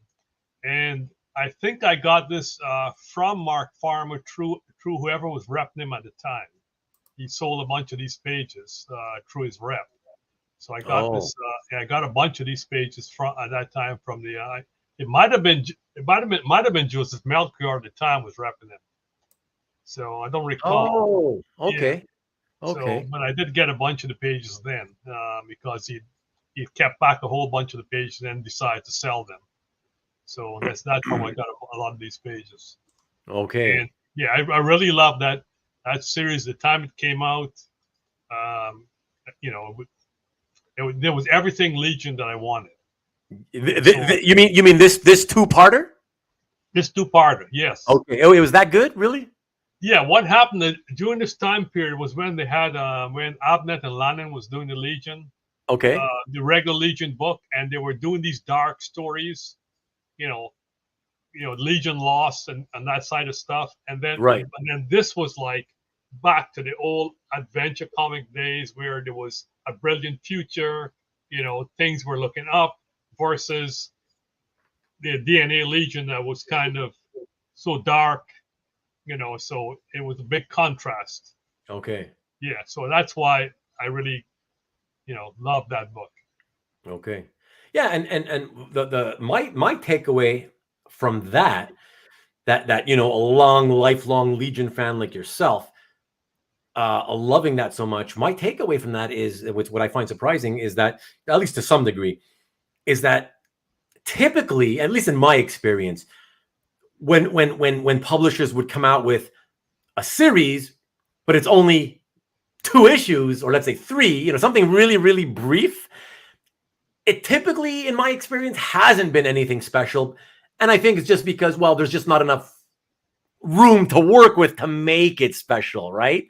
So for you to who's top to bottom, Mr. Legion himself, to say that a 2-part story is as good as you're saying, as that you liked it as much as you did, that's impressive to me. Well, the thing is, they weren't the regular comics either. They were larger. They were, I can't remember how many pages. Yeah. So okay, so maybe double sized or something. Yeah, double size. Yeah. So more like a 4-issue series, similar Right. kind of thing. Okay, I got you. Okay. Yeah. Okay. So that's a little bit more understandable then. Yeah. Okay. Cool. I remember I tried to get the covers.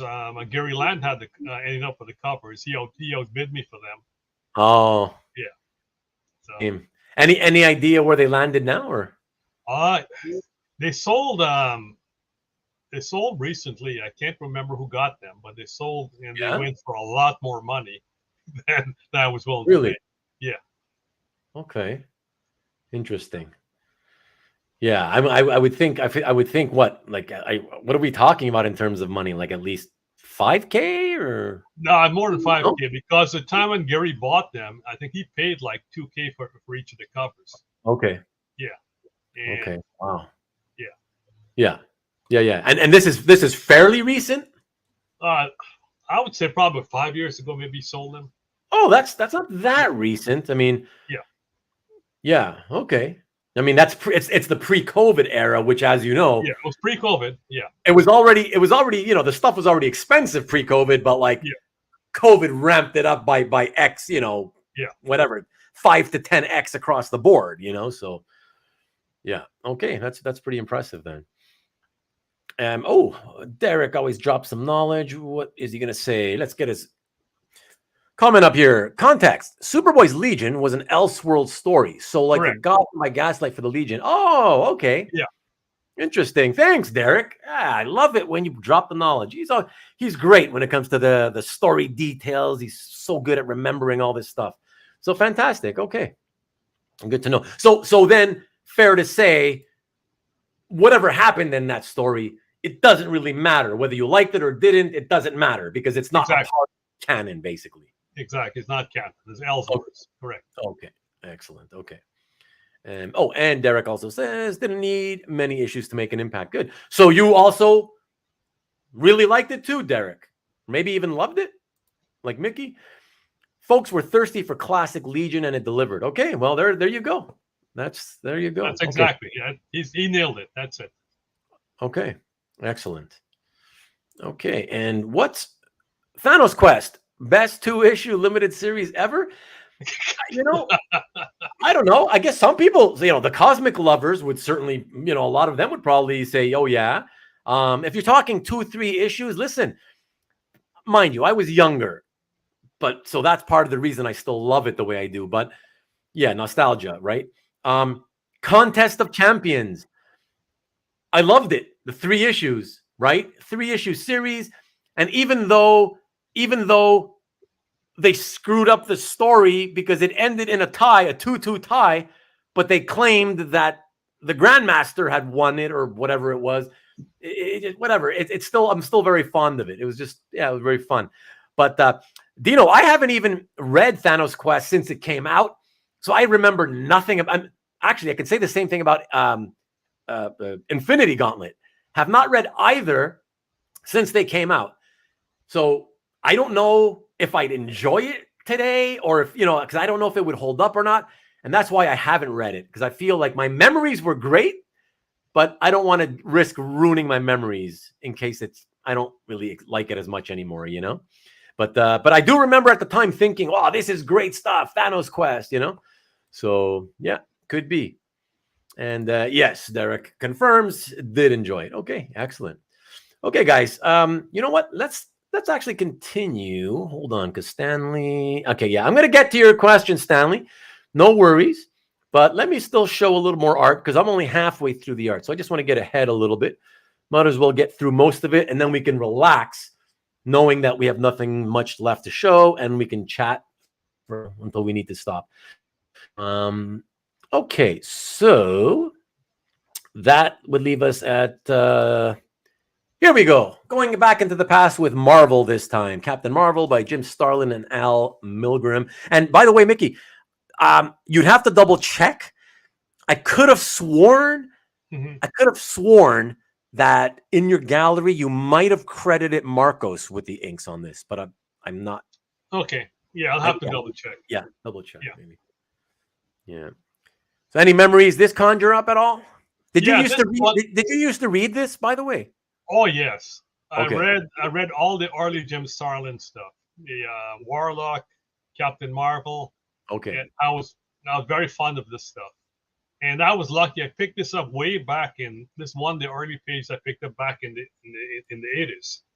And I might have paid something like $20 for it if I recall. It was like it was at a local convention. There was a dealer that had it, and I bought it. And really? It was just and I was just like, I just locked into it. Wow. Yeah. In the 80s. Wow. Yeah.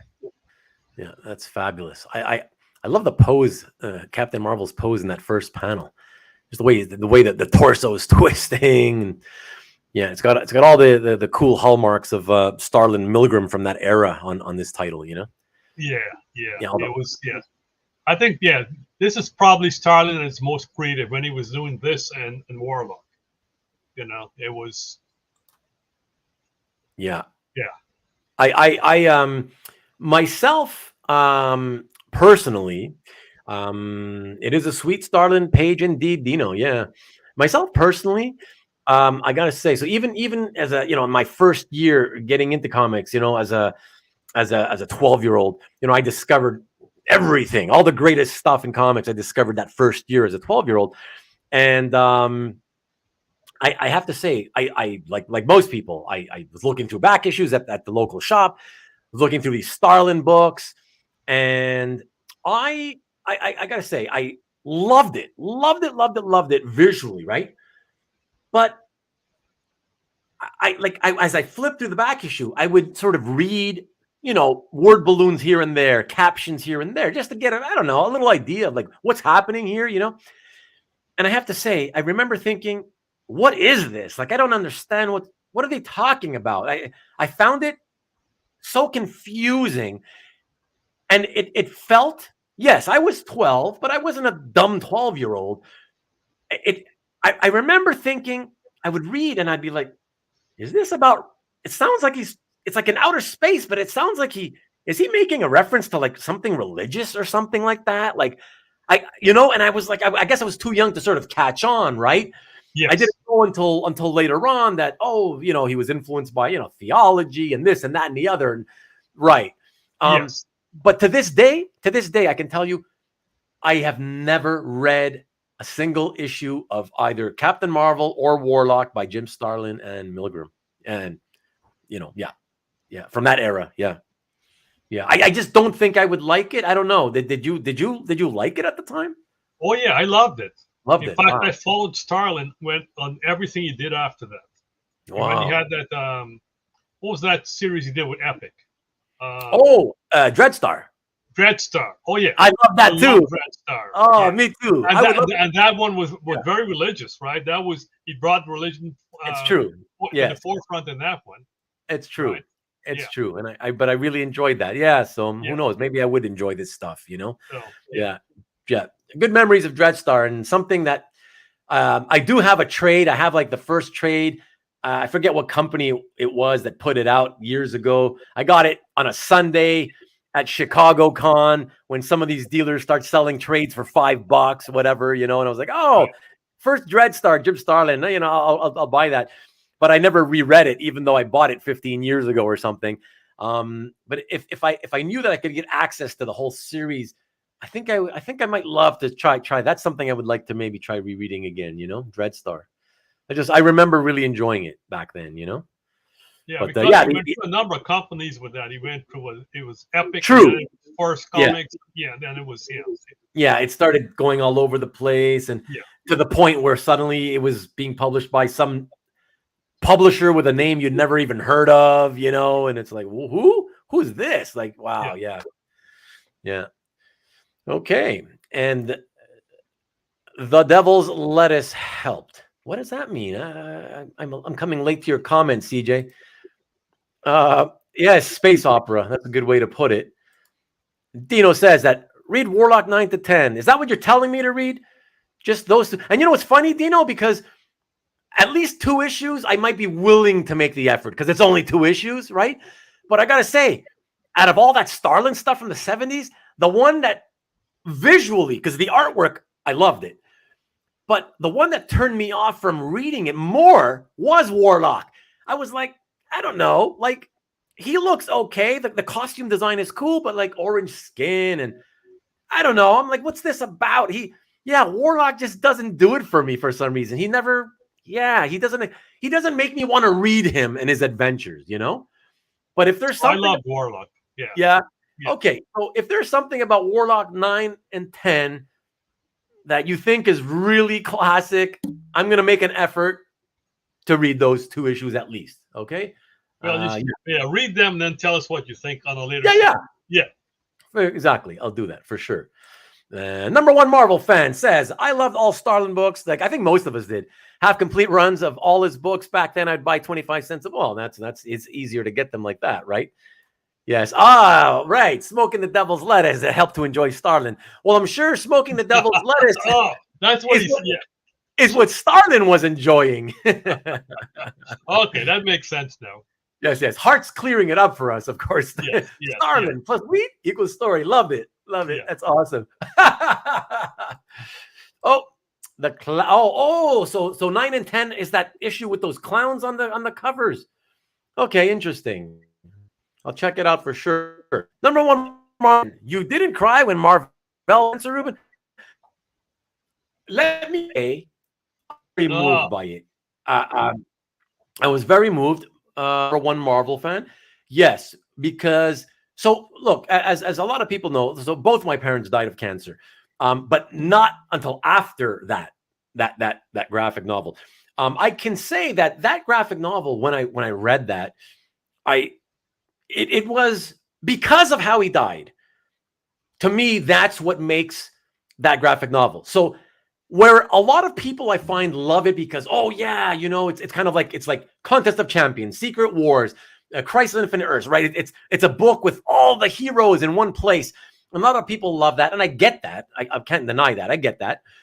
But for me, it was so mind-blowing that they finally, and by they, I mean comic book publishers, anyone, finally did a story where somebody died of something that we all maybe had not experienced yet in life, but we knew about, right? We knew and we could relate in the sense that we know that people die of that every day, and to have not only a hero, but a super godly powered hero die that way as opposed to, what we normally would expect to have happen in a superhero book.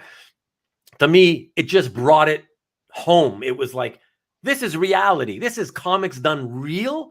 What if heroes really existed on this earth? That's what it felt like to me. And I found it was moving. Absolutely. I don't know. What about you, Mickey? Oh yeah. I think that's, that's one of the best things Marvel did in that time period. Yeah. I think you'll find it universal. Most people will think that way. Right. Oh man, sorry, Marcus. Here I go again. Not sure what you're referring to. No, but worth a read. Sorry, man. Um, oops. Sorry. And that was only 2 minutes ago. I can't remember. Too bad the art faded.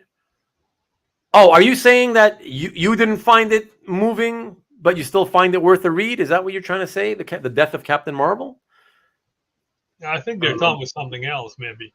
Okay. Well, we'll wait. Yeah, there's that. Yeah. There's the 10-second or whatever YouTube Yeah, delay. they're talking about Strange Tales of the Warlock, and then Marvel Premiere #1. So I don't know which comment he's Yeah, he'll tell us. He always reminds me after I ask him. But too bad the art faded. Exactly. And in many cases, it's funny because in some cases it's faded, and it's faded. You know, pigment changed color, and in other cases, the pigment has changed color, but without fading. So it's actually quite dark or bright, if you will, but it looks burgundy, like burgundy maroonish colored, you know. Yeah. So right. I'm sorry. Thank you. So Marcus was talking about the Warlock number 9 and 10. They weren't the clown. Okay, those weren't the clown issues. Okay, but worth a read. Okay, good. No, yeah, for sure. For Dino, for recommending a short thing that I can try, yes, I'll give that a shot. Yeah. Oh no, 9 and 10 were what do you mean the first Warlock? But I thought we were talking about Warlock 9 and 10. We're first. Before Starlin Warlock. Oh, maybe that's what you mean. Yeah, maybe I think that's what he's talking about, because Warlock had started his own series with Gil Kane, right? And then Starlin came in. Right. Okay. Yeah. Okay. Excellent. Yeah, I'll give that a shot, guys. Thank you.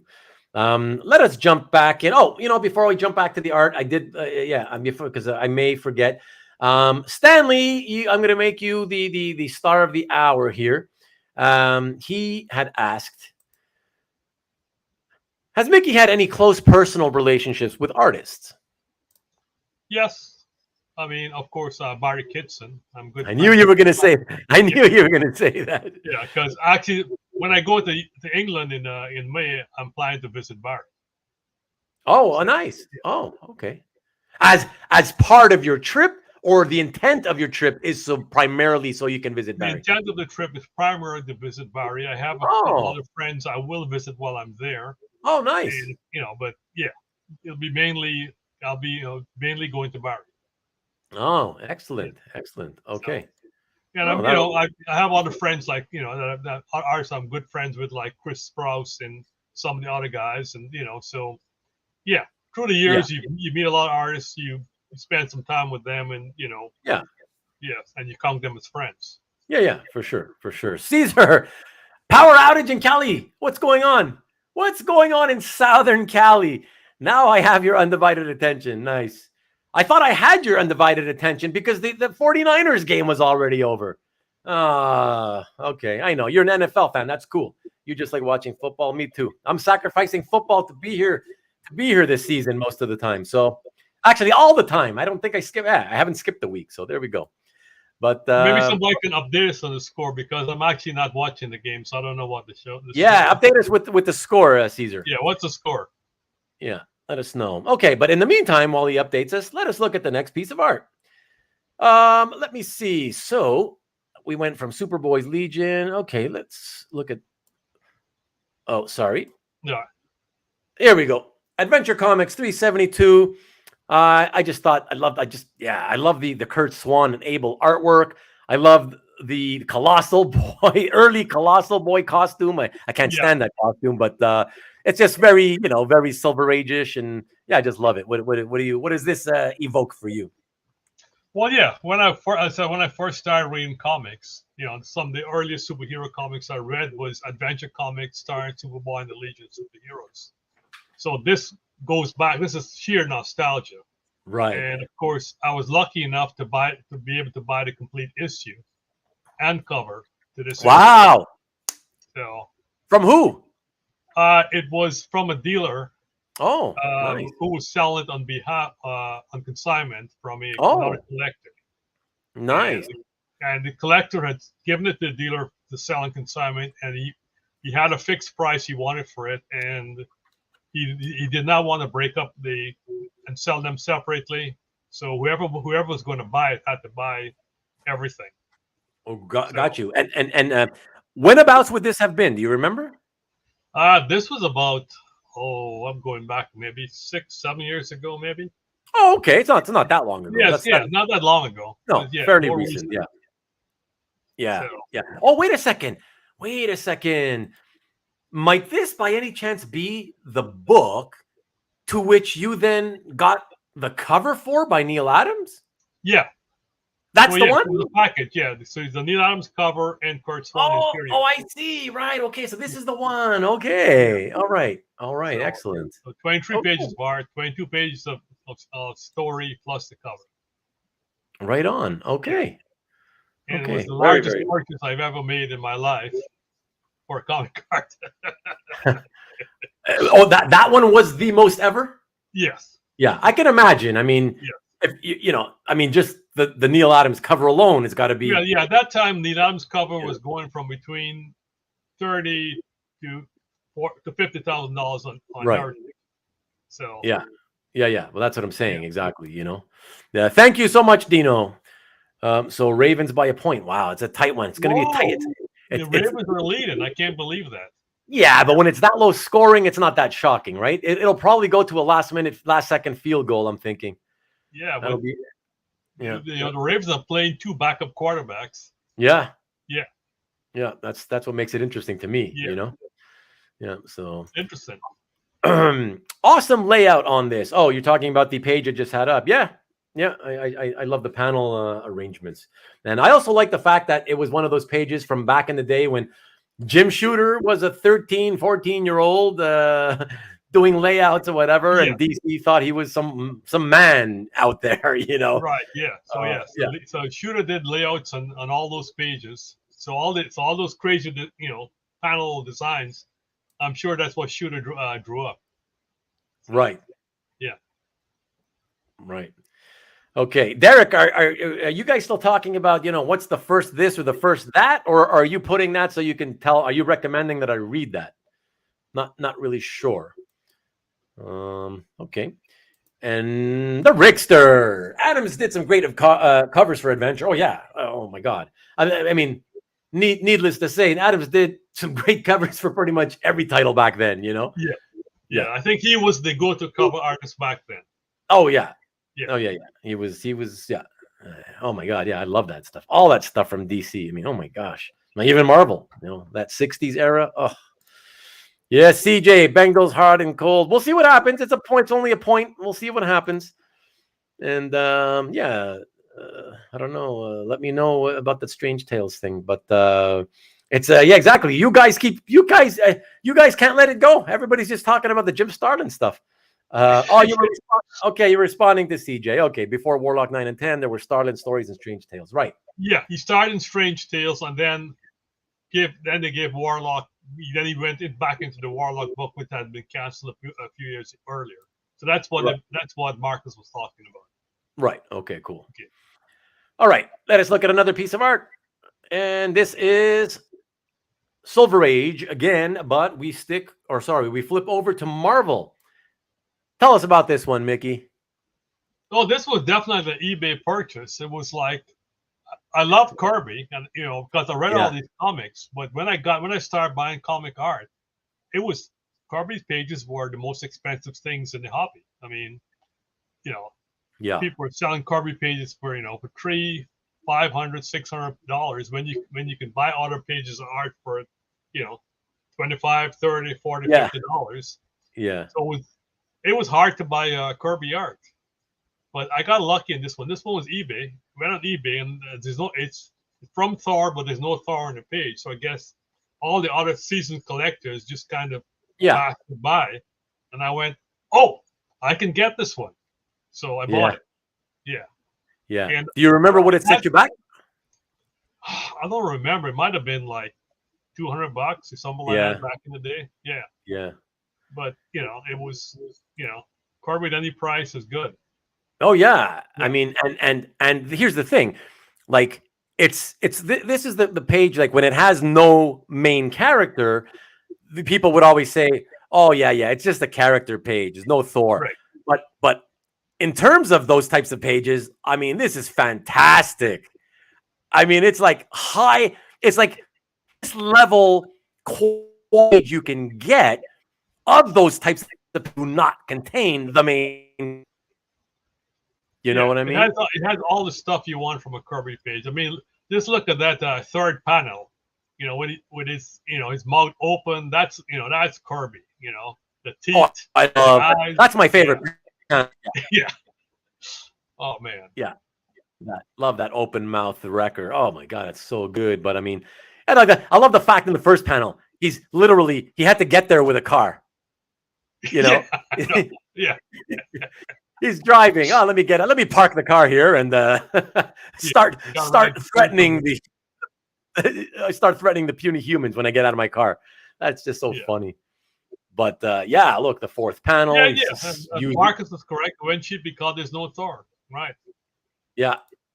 But no, they're all great panel. I mean, fantastic. I mean, the art, the inking, the penciling, everything is just fantastic. It's just beautiful. I mean, a great way to get a great example artistically of an artist you really like and want, without having to pay the much higher price that it would take if it did include the main character. Right.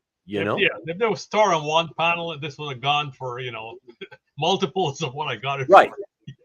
Right. That's exactly it. So no, this is this is beautiful, fantastic. I remember when you posted, I was like, oh, nice. Like I didn't even because I always liked the Wrecking Crew anyways. I didn't even notice at first that Thor wasn't there. I was just so enchanted by, oh, look at all these cool Wrecker images, I was like, oh, look at the third panel, and oh, I love the fact that he's getting out of his car in the first panel, and then finally when I finished admiring it, I was like, oh, there's no Thor anywhere, So if it's gonna take you that long to notice there's no Thor, then I think that's a really good sign, So this is that's a great page if you want to get something on the cheap by him, especially in those days, Yeah. All right, let us check out the next one, guys. And for this, we jump back into the late 80s. And Silver Surfer, number 43, page 27. A beautiful splash by Ron Lim and Keith Williams from 1990. Tell us about this one, Mickey. Well, when I first got in and I won Silver Surfer pages, and at that time, Ron Lim was a contemporary artist. And so I was looking for Ron Lim pages, and they weren't easy to find. There were people who had them didn't want to sell them, and so you had every time you saw one, you'd have to, you'd buy it. Right. And this is one I got. Once again, I locked in. I bought this from a dealer at a convention, and I don't remember who the dealer was, but I remember seeing it at the convention and immediately snapping it up. So fantastic. Yeah. And Tariq, don't go anywhere, my friend. Don't go anywhere because I part of the reason I decided to choose this piece to show tonight was for you, hoping you would be here. And there's one more piece that I brought specifically for you. So keep tuned. It's coming up. But yes, this is lovely, fantastic. I mean, I every Silver Surfer fan out there would want everything you'd want in a Silver Surfer page. The thing about it is like, even like, yes, you're buying it because it's got the splash, right? But even if you put the key part of the art aside, right, and you focus on the bottom panel, that's a fabulous bottom panel. That panel on its own is fantastic. Correct. Right? It's a great surfer image of him blasting away on his board. I mean, those are the kind of images you want on your surfer pages if ever possible, right? Yeah. And that's just a bonus image on this page, That's just like the secondary. It would work, just with the Silver Surfer splash alone. Then you add that instant panel, it just makes it, that much better. Yeah, exactly. Yeah, Tony, it's awesome, brother. Yeah, really fantastic. I mean, just wow. Yeah, one of the I mean, there's a lot of great splashes in that run because it was a long run, but Yeah. yeah, that's still up there with the best of them, you know. And yes, the Falcon, Dino himself, the Falcon. We'll say it's a Falcon image. Yeah, if you could get it into your collection, Dino, then only then does it become officially a Falcon image, of course. Good luck with that, by the way. And okay, so really quickly, I'm going to go ahead and show the other two images, but before I do, because I always appreciate my buddy Stanley throwing out questions. He wants to know what is if you have one, your favorite piece that you own, and do you have a favorite that you don't own? Oh, I don't That's know.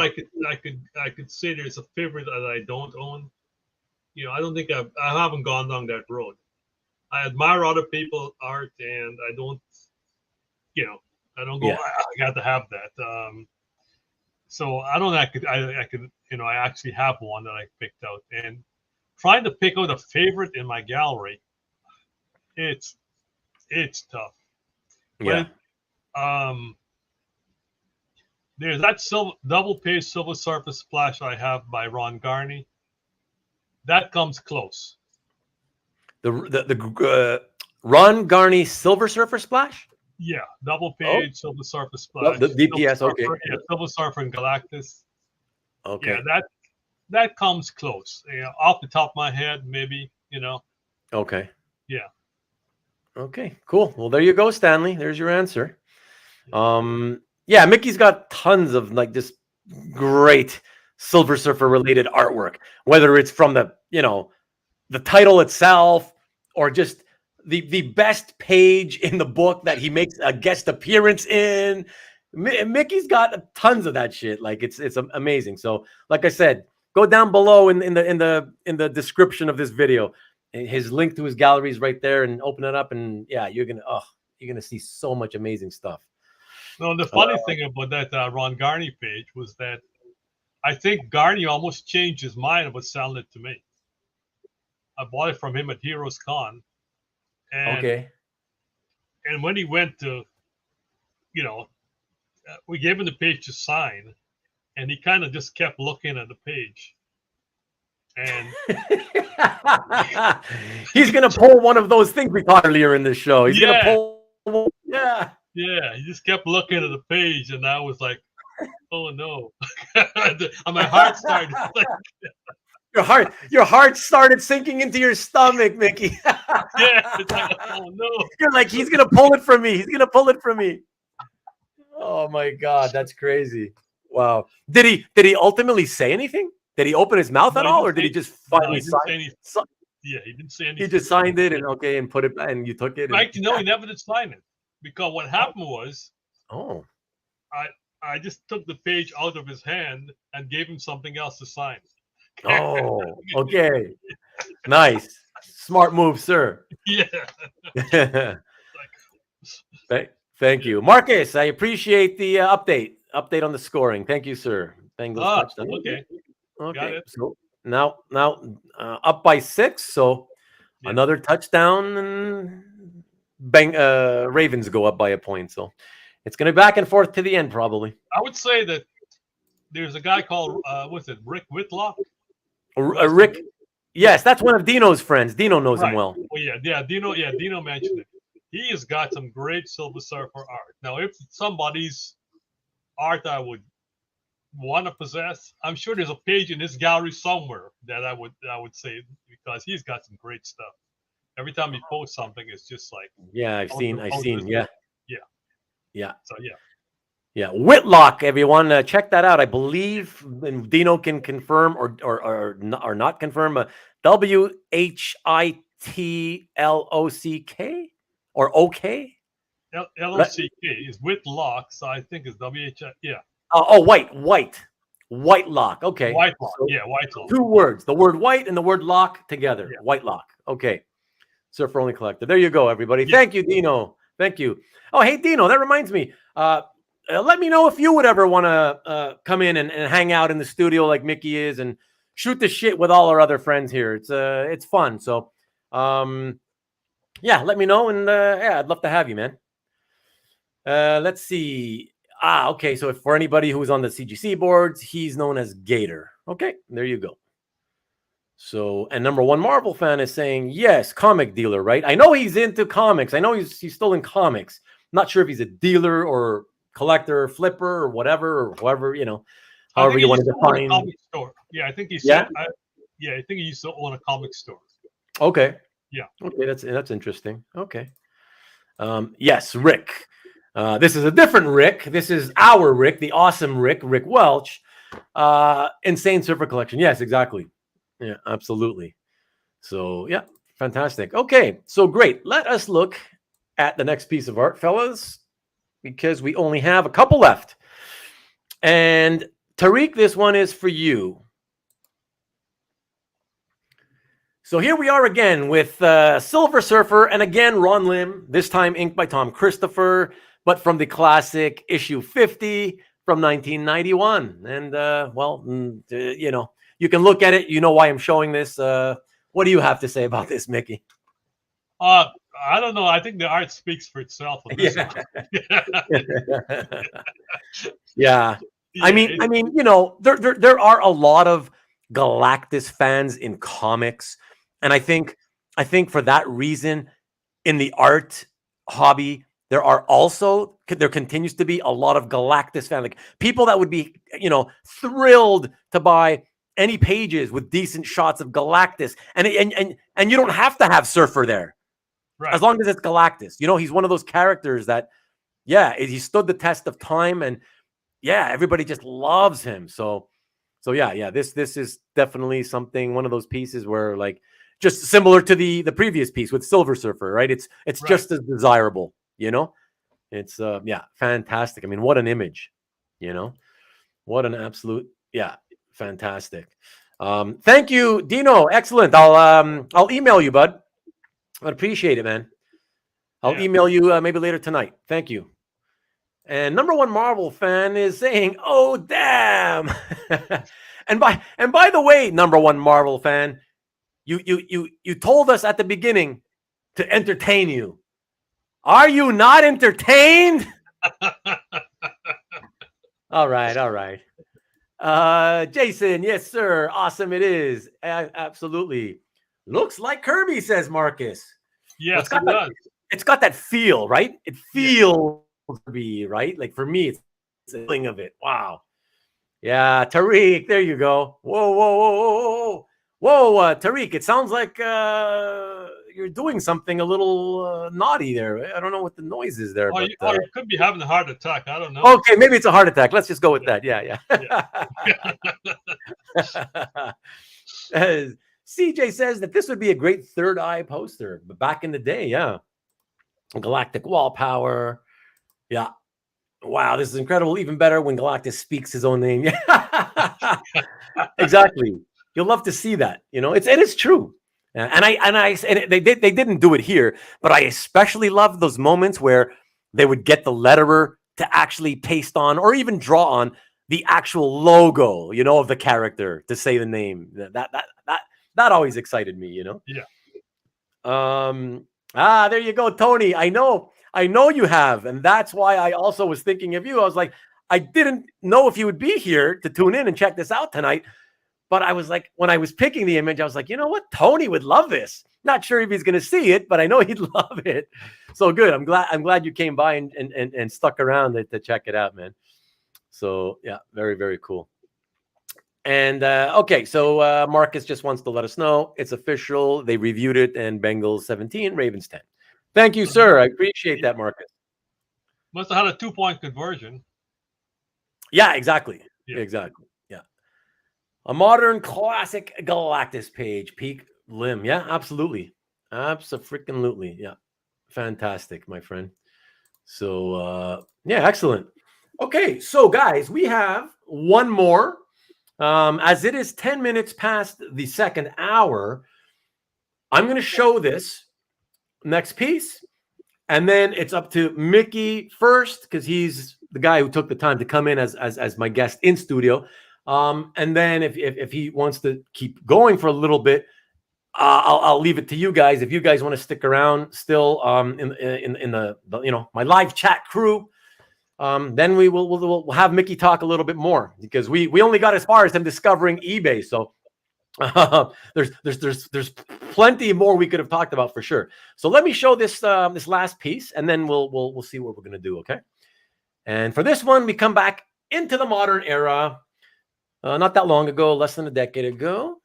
And oh God, I remember when you posted this. So guys, this is all about perspective, and I just wanted to show it for the perspective. So this is why, in case you guys wonder why I showed this, okay, and why I picked this one. Here we go.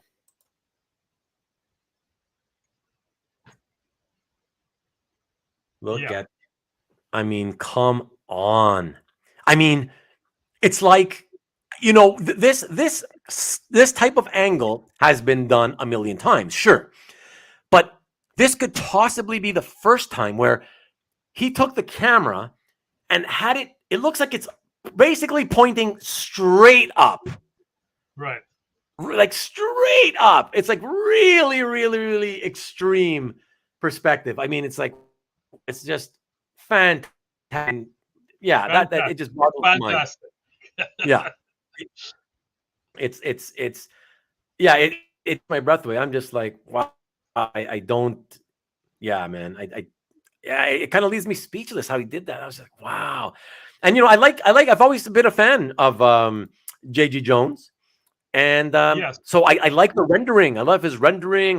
So I like how he draws the characters as well. The look on Sue's face, really, really dig that. Yeah, I mean, just yeah, it's just fantastic. And like all these guys are agreeing, yeah, killing you tonight.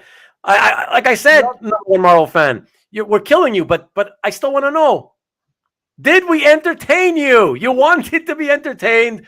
You're still sticking around. I mean, you stuck around. So hopefully this is a yes. But you asked for it, and hopefully we gave it to you. So I'm if you're happy, I'm happy, and Mickey's happy too. So that's all that matters. No, what I'm going to say about this piece is that it was on his dealer's website, and it was there for over a year. Oh, no kidding. Yeah. It just sat there. This is one of those pieces that, wow. That's, because I remember looking at it and thinking, I need to buy this. But at the time, I didn't have, money was kind of short. I was, had made other commitments and stuff. And I'm going, I should buy it because I love JG Jones and this is beautiful. Yeah. And I didn't buy it. Then I went back like 6 months later and it was still there. And I went, this is a sign. I'm getting it. Yeah. Well, you made, no, I've been there. I've been there with you, Mickey. When not often, but there have been times where like you find something somewhere on somebody's site and you're like, what, the price is still marked, right? It doesn't say sold. And you're like, nah, he must have forgot to just mark it sold, right? Like this can't still be here. Yeah. There's no way. Right. And then you get to tell you, yeah, it's available. What? Was that pause? What? Yeah. And like you said, you're like, I have to buy it now because like you said, it's a sign. This is a sign. It was meant for me. This is one of those times where it somehow was meant for me to pick up. Yeah, absolutely.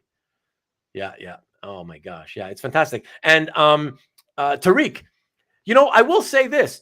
A lot of people know, maybe not that many people, but like Mike Perkins knows because I am always privately to him bitching about the coloring on his art. I am not a fan of, like, I like to see the art in black and white, which I guess is a big part of the reason I got into original art.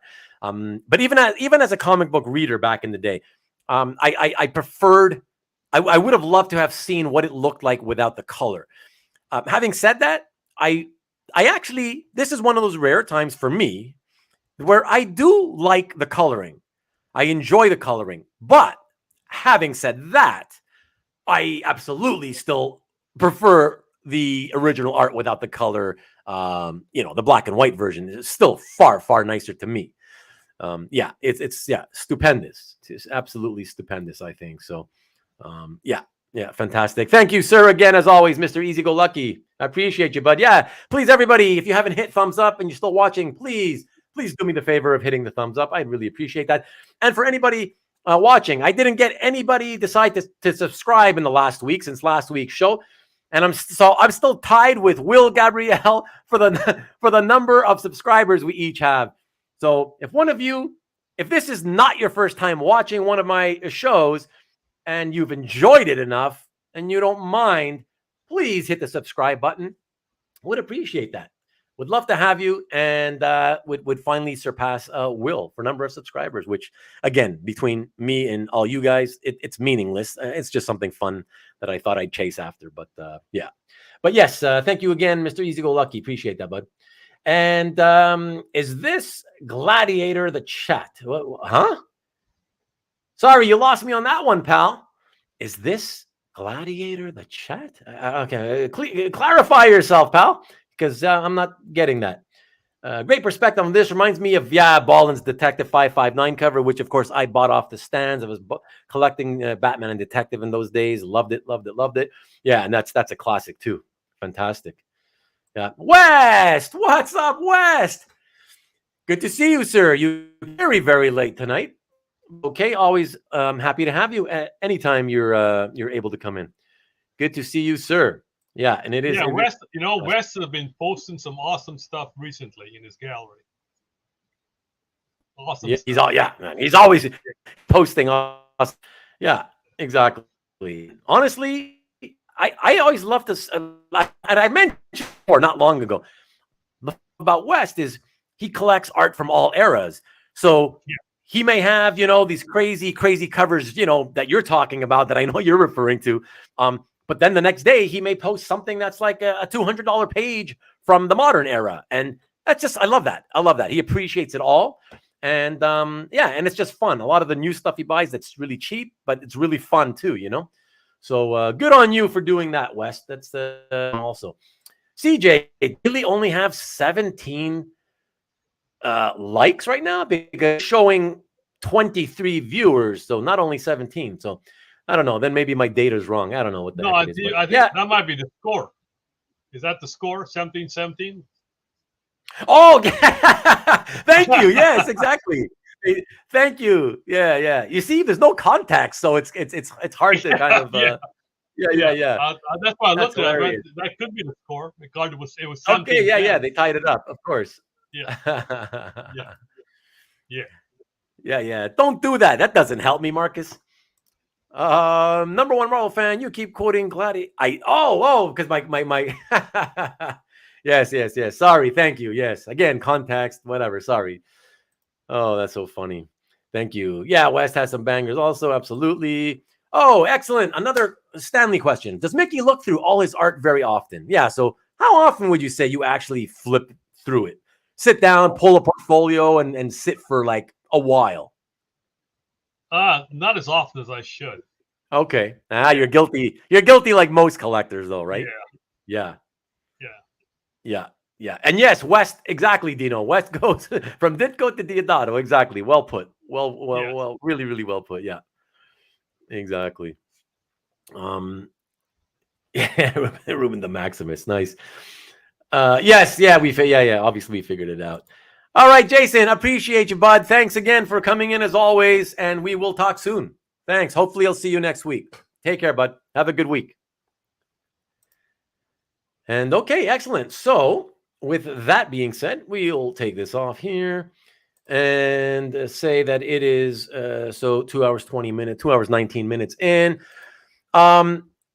Where are you on that, Mickey? Did you realize? Did you even have a? We didn't. I forgot to. I usually when I ask my friends to come on, I always try to remember to say, hey, by the way, in case you're not aware, my shows tend to go pretty damn long. As long as the live crew guys want to stick around. If I don't see the viewers going down and the guest wants to stick around, that's why we go long, because we're like, it's about us hanging out and having fun. So I'm like, whatever, let's just go for it. But I forgot to ask you before the show started. So what's your deal with that, man?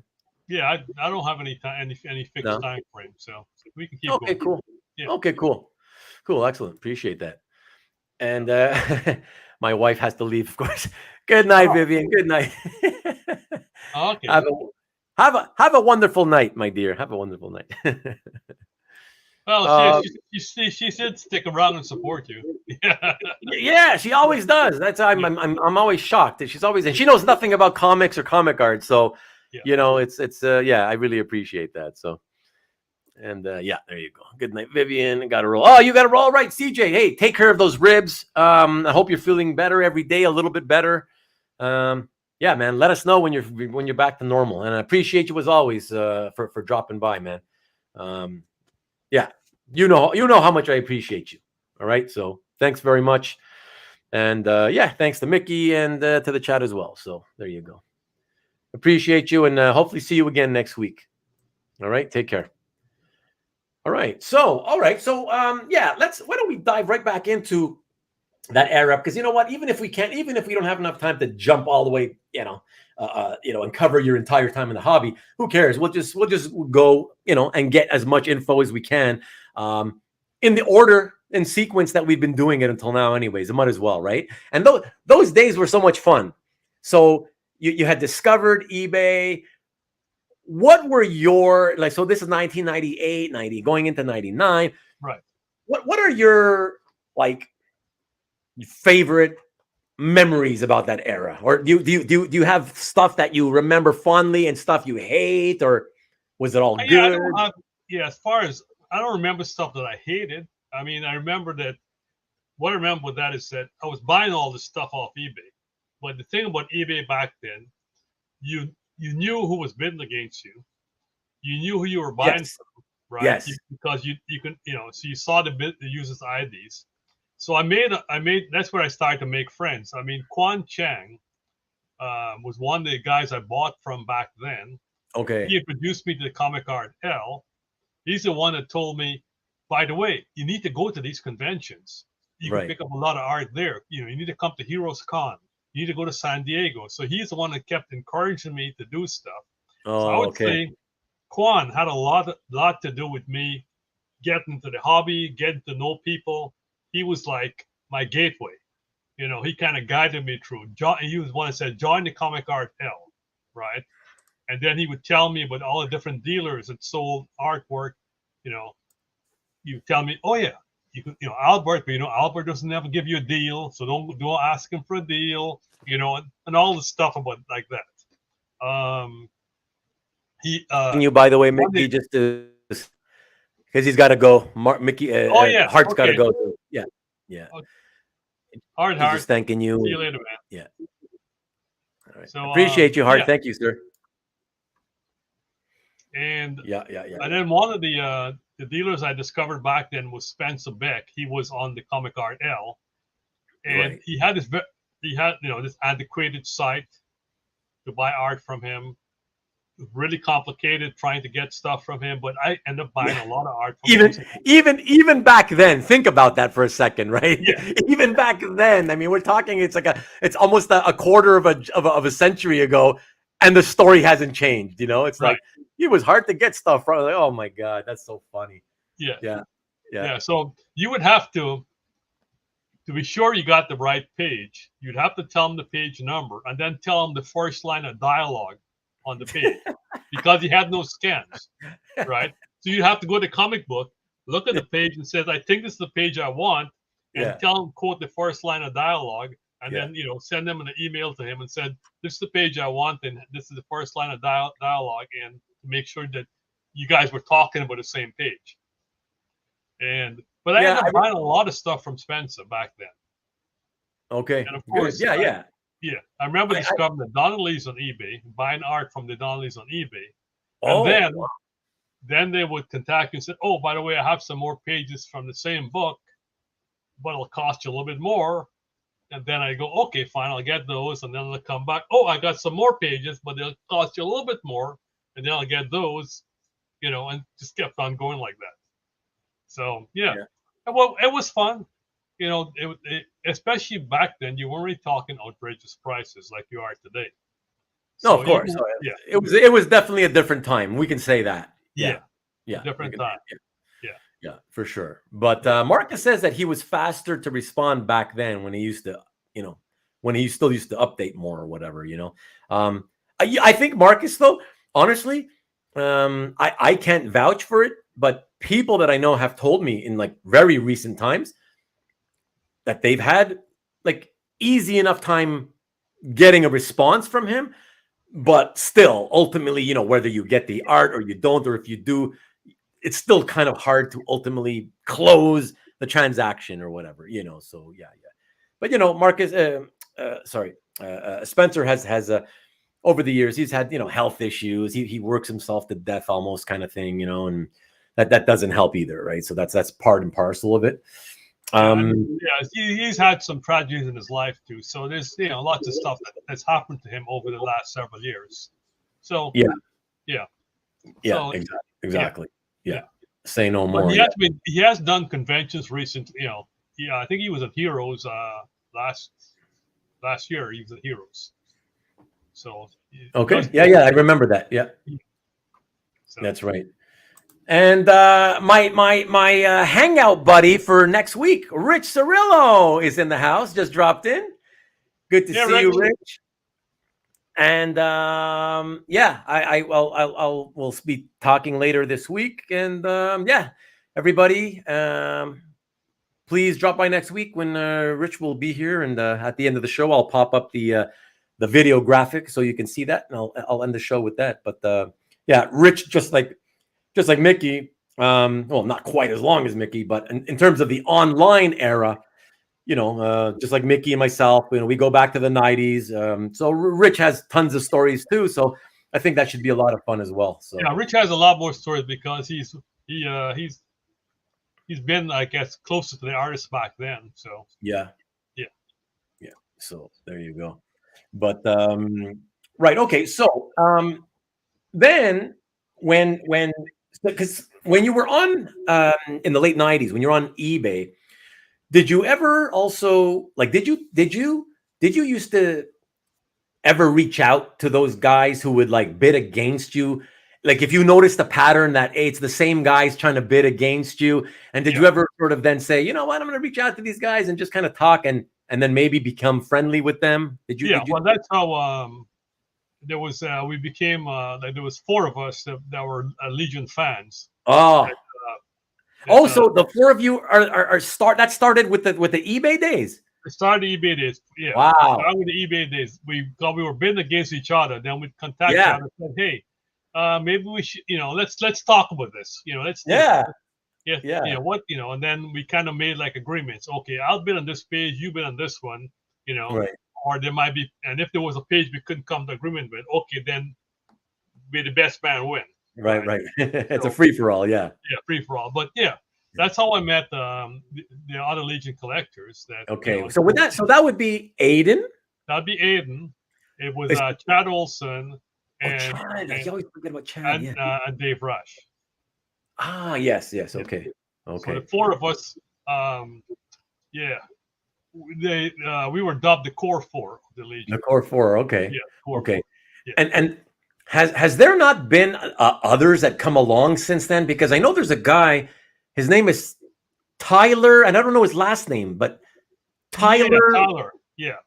And I think he's a big Legion fan. Yeah, he's a big Legion fan. In fact, I've done trades with Tyler. Sorry, can you repeat that? I didn't hear that. I've done trades with him. You've done trades with him? Okay. Legion art for Legion art. Okay, yeah. A friend of mine just recently did a Legion trade with him as well, actually. Yeah. So it's like, I might have an artist that he's got underrepresented in his collection. So, we'll do a trade for that. Okay. Yeah. Gotcha. In fact, I think I did a trade with him maybe a couple of years ago. It was the last time. Okay. Cool. Rich is mentioning that he remembers meeting you for the first time back in 07 or 08 of course, at Barry Kitson's table, probably Baltimore. Correct. Yes. That is so funny. Yeah, I think that's right around the time I started helping Barry at its table. It was around 2006. Oh, okay. Because Barry started on his run of the Legion in 2005. And then that's when I contacted him to start buying art from him. Me and Chad did. And then he came to Baltimore the following year, and then Chad and I started helping him at the stable then. Okay, cool. And then after that, every convention he came to the U.S., we would, Right. go to that convention and help him out at those conventions. Right on.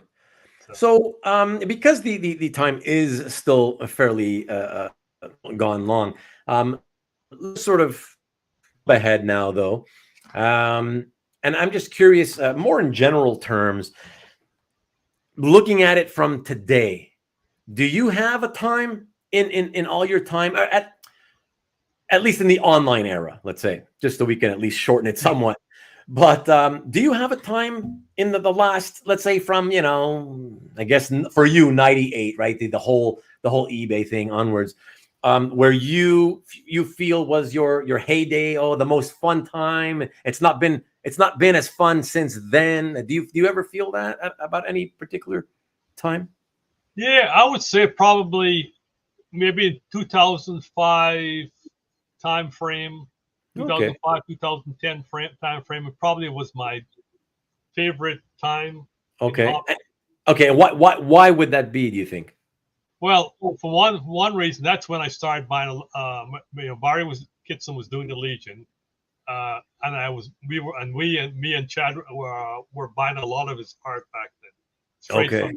Right. We made a deal, and we're buying a lot of art. And at the same time, a lot of other collectors were reaching out to me and selling me Legion pages. And so, the prices weren't horrendous back then. So I was able to make a lot of deals back then, which has, recently that doesn't happen anymore. No, I understand. Thank you, Mr. Easy Go Lucky, for all the support and for always coming in and tuning in and trying to get people to hit the like button, man. I really, really appreciate you more than you know. Thank you so much. Have a good dinner with the family, and I'll see you hopefully next week. Thanks, pal. Thank you. Thank you, sir. Yeah. So that makes sense. I mean, when you connect with an artist and he's got tons of art that you like, and you start being able to make deals, and you're accumulating a lot of art that you want, I can see how that could be one of the most fun times that you've had in the hobby, Yeah. And I think at that point in my career also, I'd reached a point where I had a little bit more disposable income that I had previously. Yeah. So I can now direct some more funds towards art. And at that point, it didn't feel like I was throwing money away on art. Because prior to the 2000, you didn't know if the stuff was worth any money, if you could ever resell it. Right. You buy it and it's like, well, I pay $200 for this stuff. If I resell it, will I get 200? I don't know. Right. Yeah. In those early days, it was kind of like you just didn't really feel totally sure, It was like you didn't, I spent $500 on a piece of art. Will I ever get that money back? Is it worth that much? So tough. Yeah. And that's a perfect segue for Stanley. And thanks for all the great questions tonight, Stanley. Stanley's asking, so do you ever get tempted to sell pieces if they become very valuable? I've got offers and pieces that I felt tempted to sell, but I haven't sold anything yet. Well, is that really true though? Because you've sold art over the years. Yeah, but nothing that's really valuable. No, I don't think. No, okay. Yeah. Oh, it's possible. Nothing that comes to mind. Oh, interesting. Not really valuable. I mean, I've got some good offers and pages, and I've turned them down. Like on Legion art, I tend not to sell that, and I've had offers on some Silver Surfer art that I've turned down. So, yeah, it's touchdown Bengals. Yeah. So Bengals are ahead again by 7 or 6, or at least. Yeah, something like that. Okay. Yeah. So yeah. Yeah, that's interesting. But what about if it's because here's the thing is that when people get offers, oftentimes it's not even about, oh, this piece is worth so much, but they're tempted because what they do is they think, oh my gosh, it's so much more than I paid, but it could still be a cheap piece, right? Like it could be a piece that you remember getting for, I don't know, $125 20 years ago, but the guy's offering you, let's say, 1,000 now today. Yeah. And so maybe you're thinking, well, I don't know, what is it worth? I mean, if it's only really fairly worth 600, then maybe that's pretty tempting to me, you know, at 1,000. But if it's really worth 1,000, well, then you have to struggle with, yes, it's almost 10 times what I paid for it, but that's its value. So it's not like you're giving me a premium for it. Right. You know what I mean? And so therefore, do I really need to sell it? You know, so and the other thing I look at is, if I took that money, what would I do with it? So I think the last time I got a good offer on something that I was tempted, I went looking and saying, well, if I had this money, what could I buy with it? And there wasn't a lot that I could buy with it.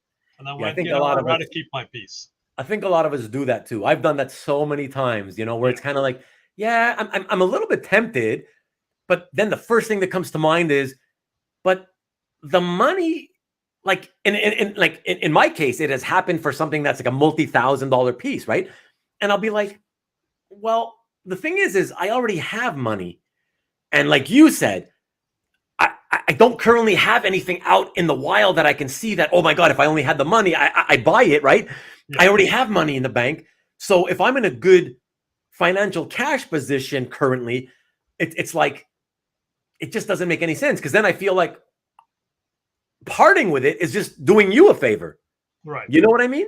Right? Because there are times when, if it's a piece that I no longer have any fondness for.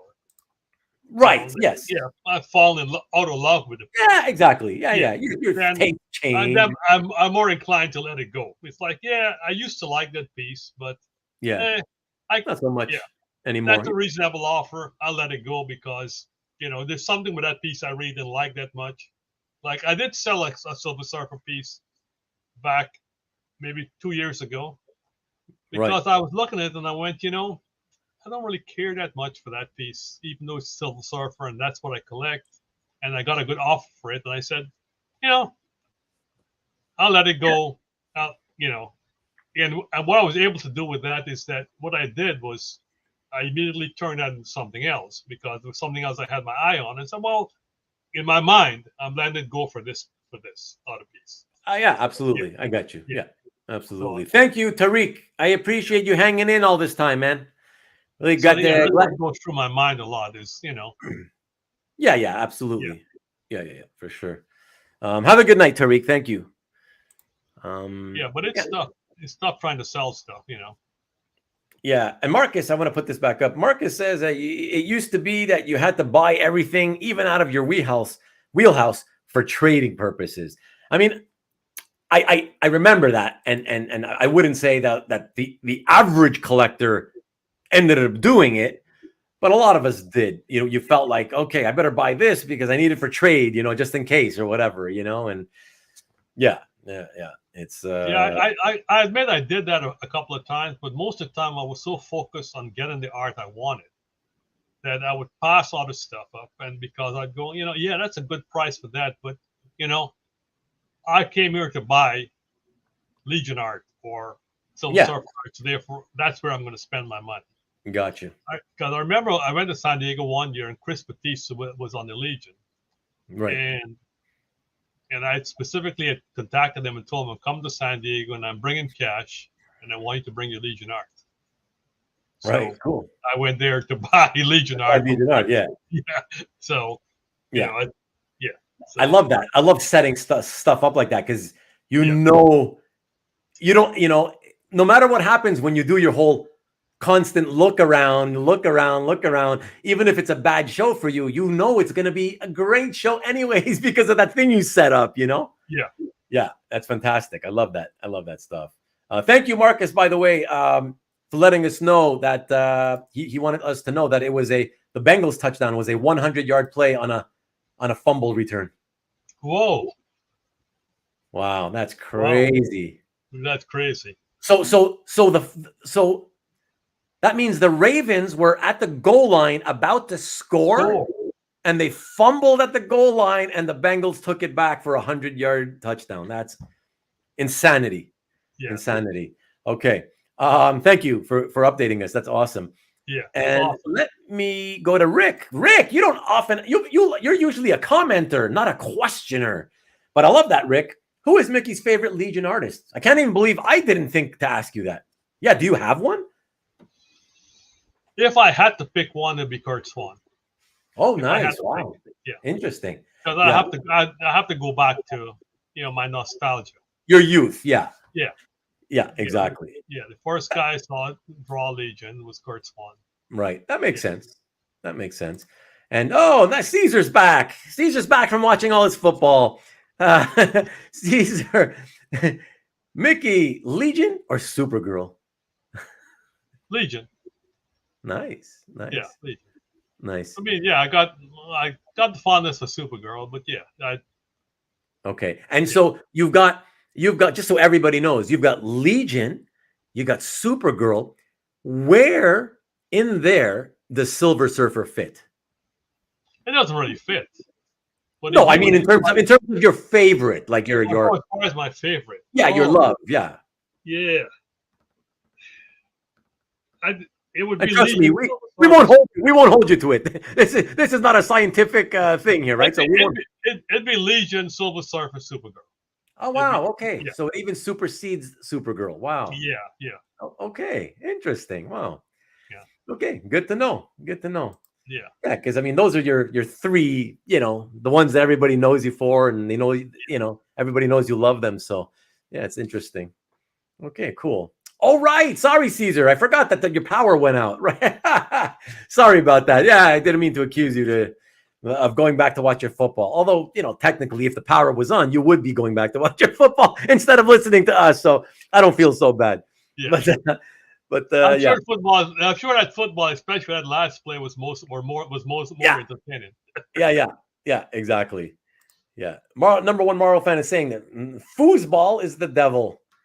I haven't played foosball in oh my God, I don't even remember where I last played foosball. Like when I was a little kid. I don't know. Very cool. But that's from the Adam Sandler movie, Foosball. Well, yeah, but foosball is that's soccer. And it was the devil. Oh, okay. Which movie was that now? That was Adam Sandler when he was the Water Boy, I think was the name of the movie. Oh, so it was the Water Boy one? Okay. Yeah, when he was a football player, he wanted to play football. Oh, yeah, of course. Yeah. Mom called it foosball. Yeah. That's right. Yeah. I haven't watched it since it came out. I never watched that one the second time, so he's fade, I don't know. I don't like a lot of his movies, but that's one for some reason I liked a lot.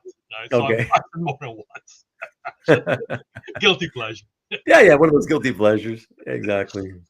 All right. Well, listen, man. This has been really, really fun, but I noticed a couple of dropping on, so maybe that's kind of the sign that we're probably with time to go. Yeah. And last things last, Rick Welch. That's high quality H2O.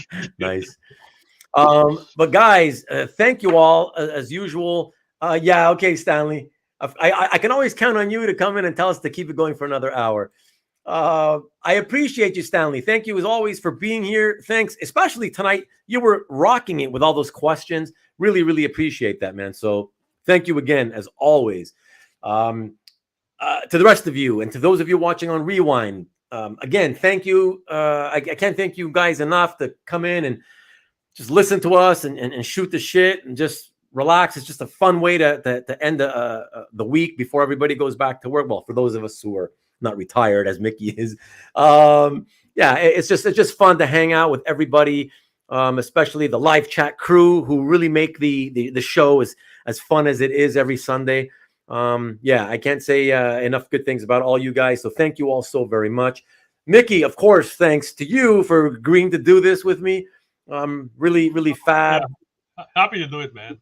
Oh, I appreciate it. JC, as always, thank you. Great hearing the stories. Thanks. We'll love to do it for you, JC. So you keep tuning in and we'll keep doing it, man. So thank you very much. Really, really appreciate it. The crew is too live. Nice. Rich, good night to you to you too. And go back and watch the rest if you have time. I don't force anybody. You don't got to watch it if you missed it. Whatever. It's the shows are so long, so I get when people have. It's hard to go back and watch an entire show that goes 2 hours and 45 minutes. But I appreciate you if you do, and we'll be in touch this week so we can get ready for next week. But Miki, again, thank you, and we'll be in touch. We'll talk soon. Okay. Cool. All right. And everybody else, we will be saying adieu to you.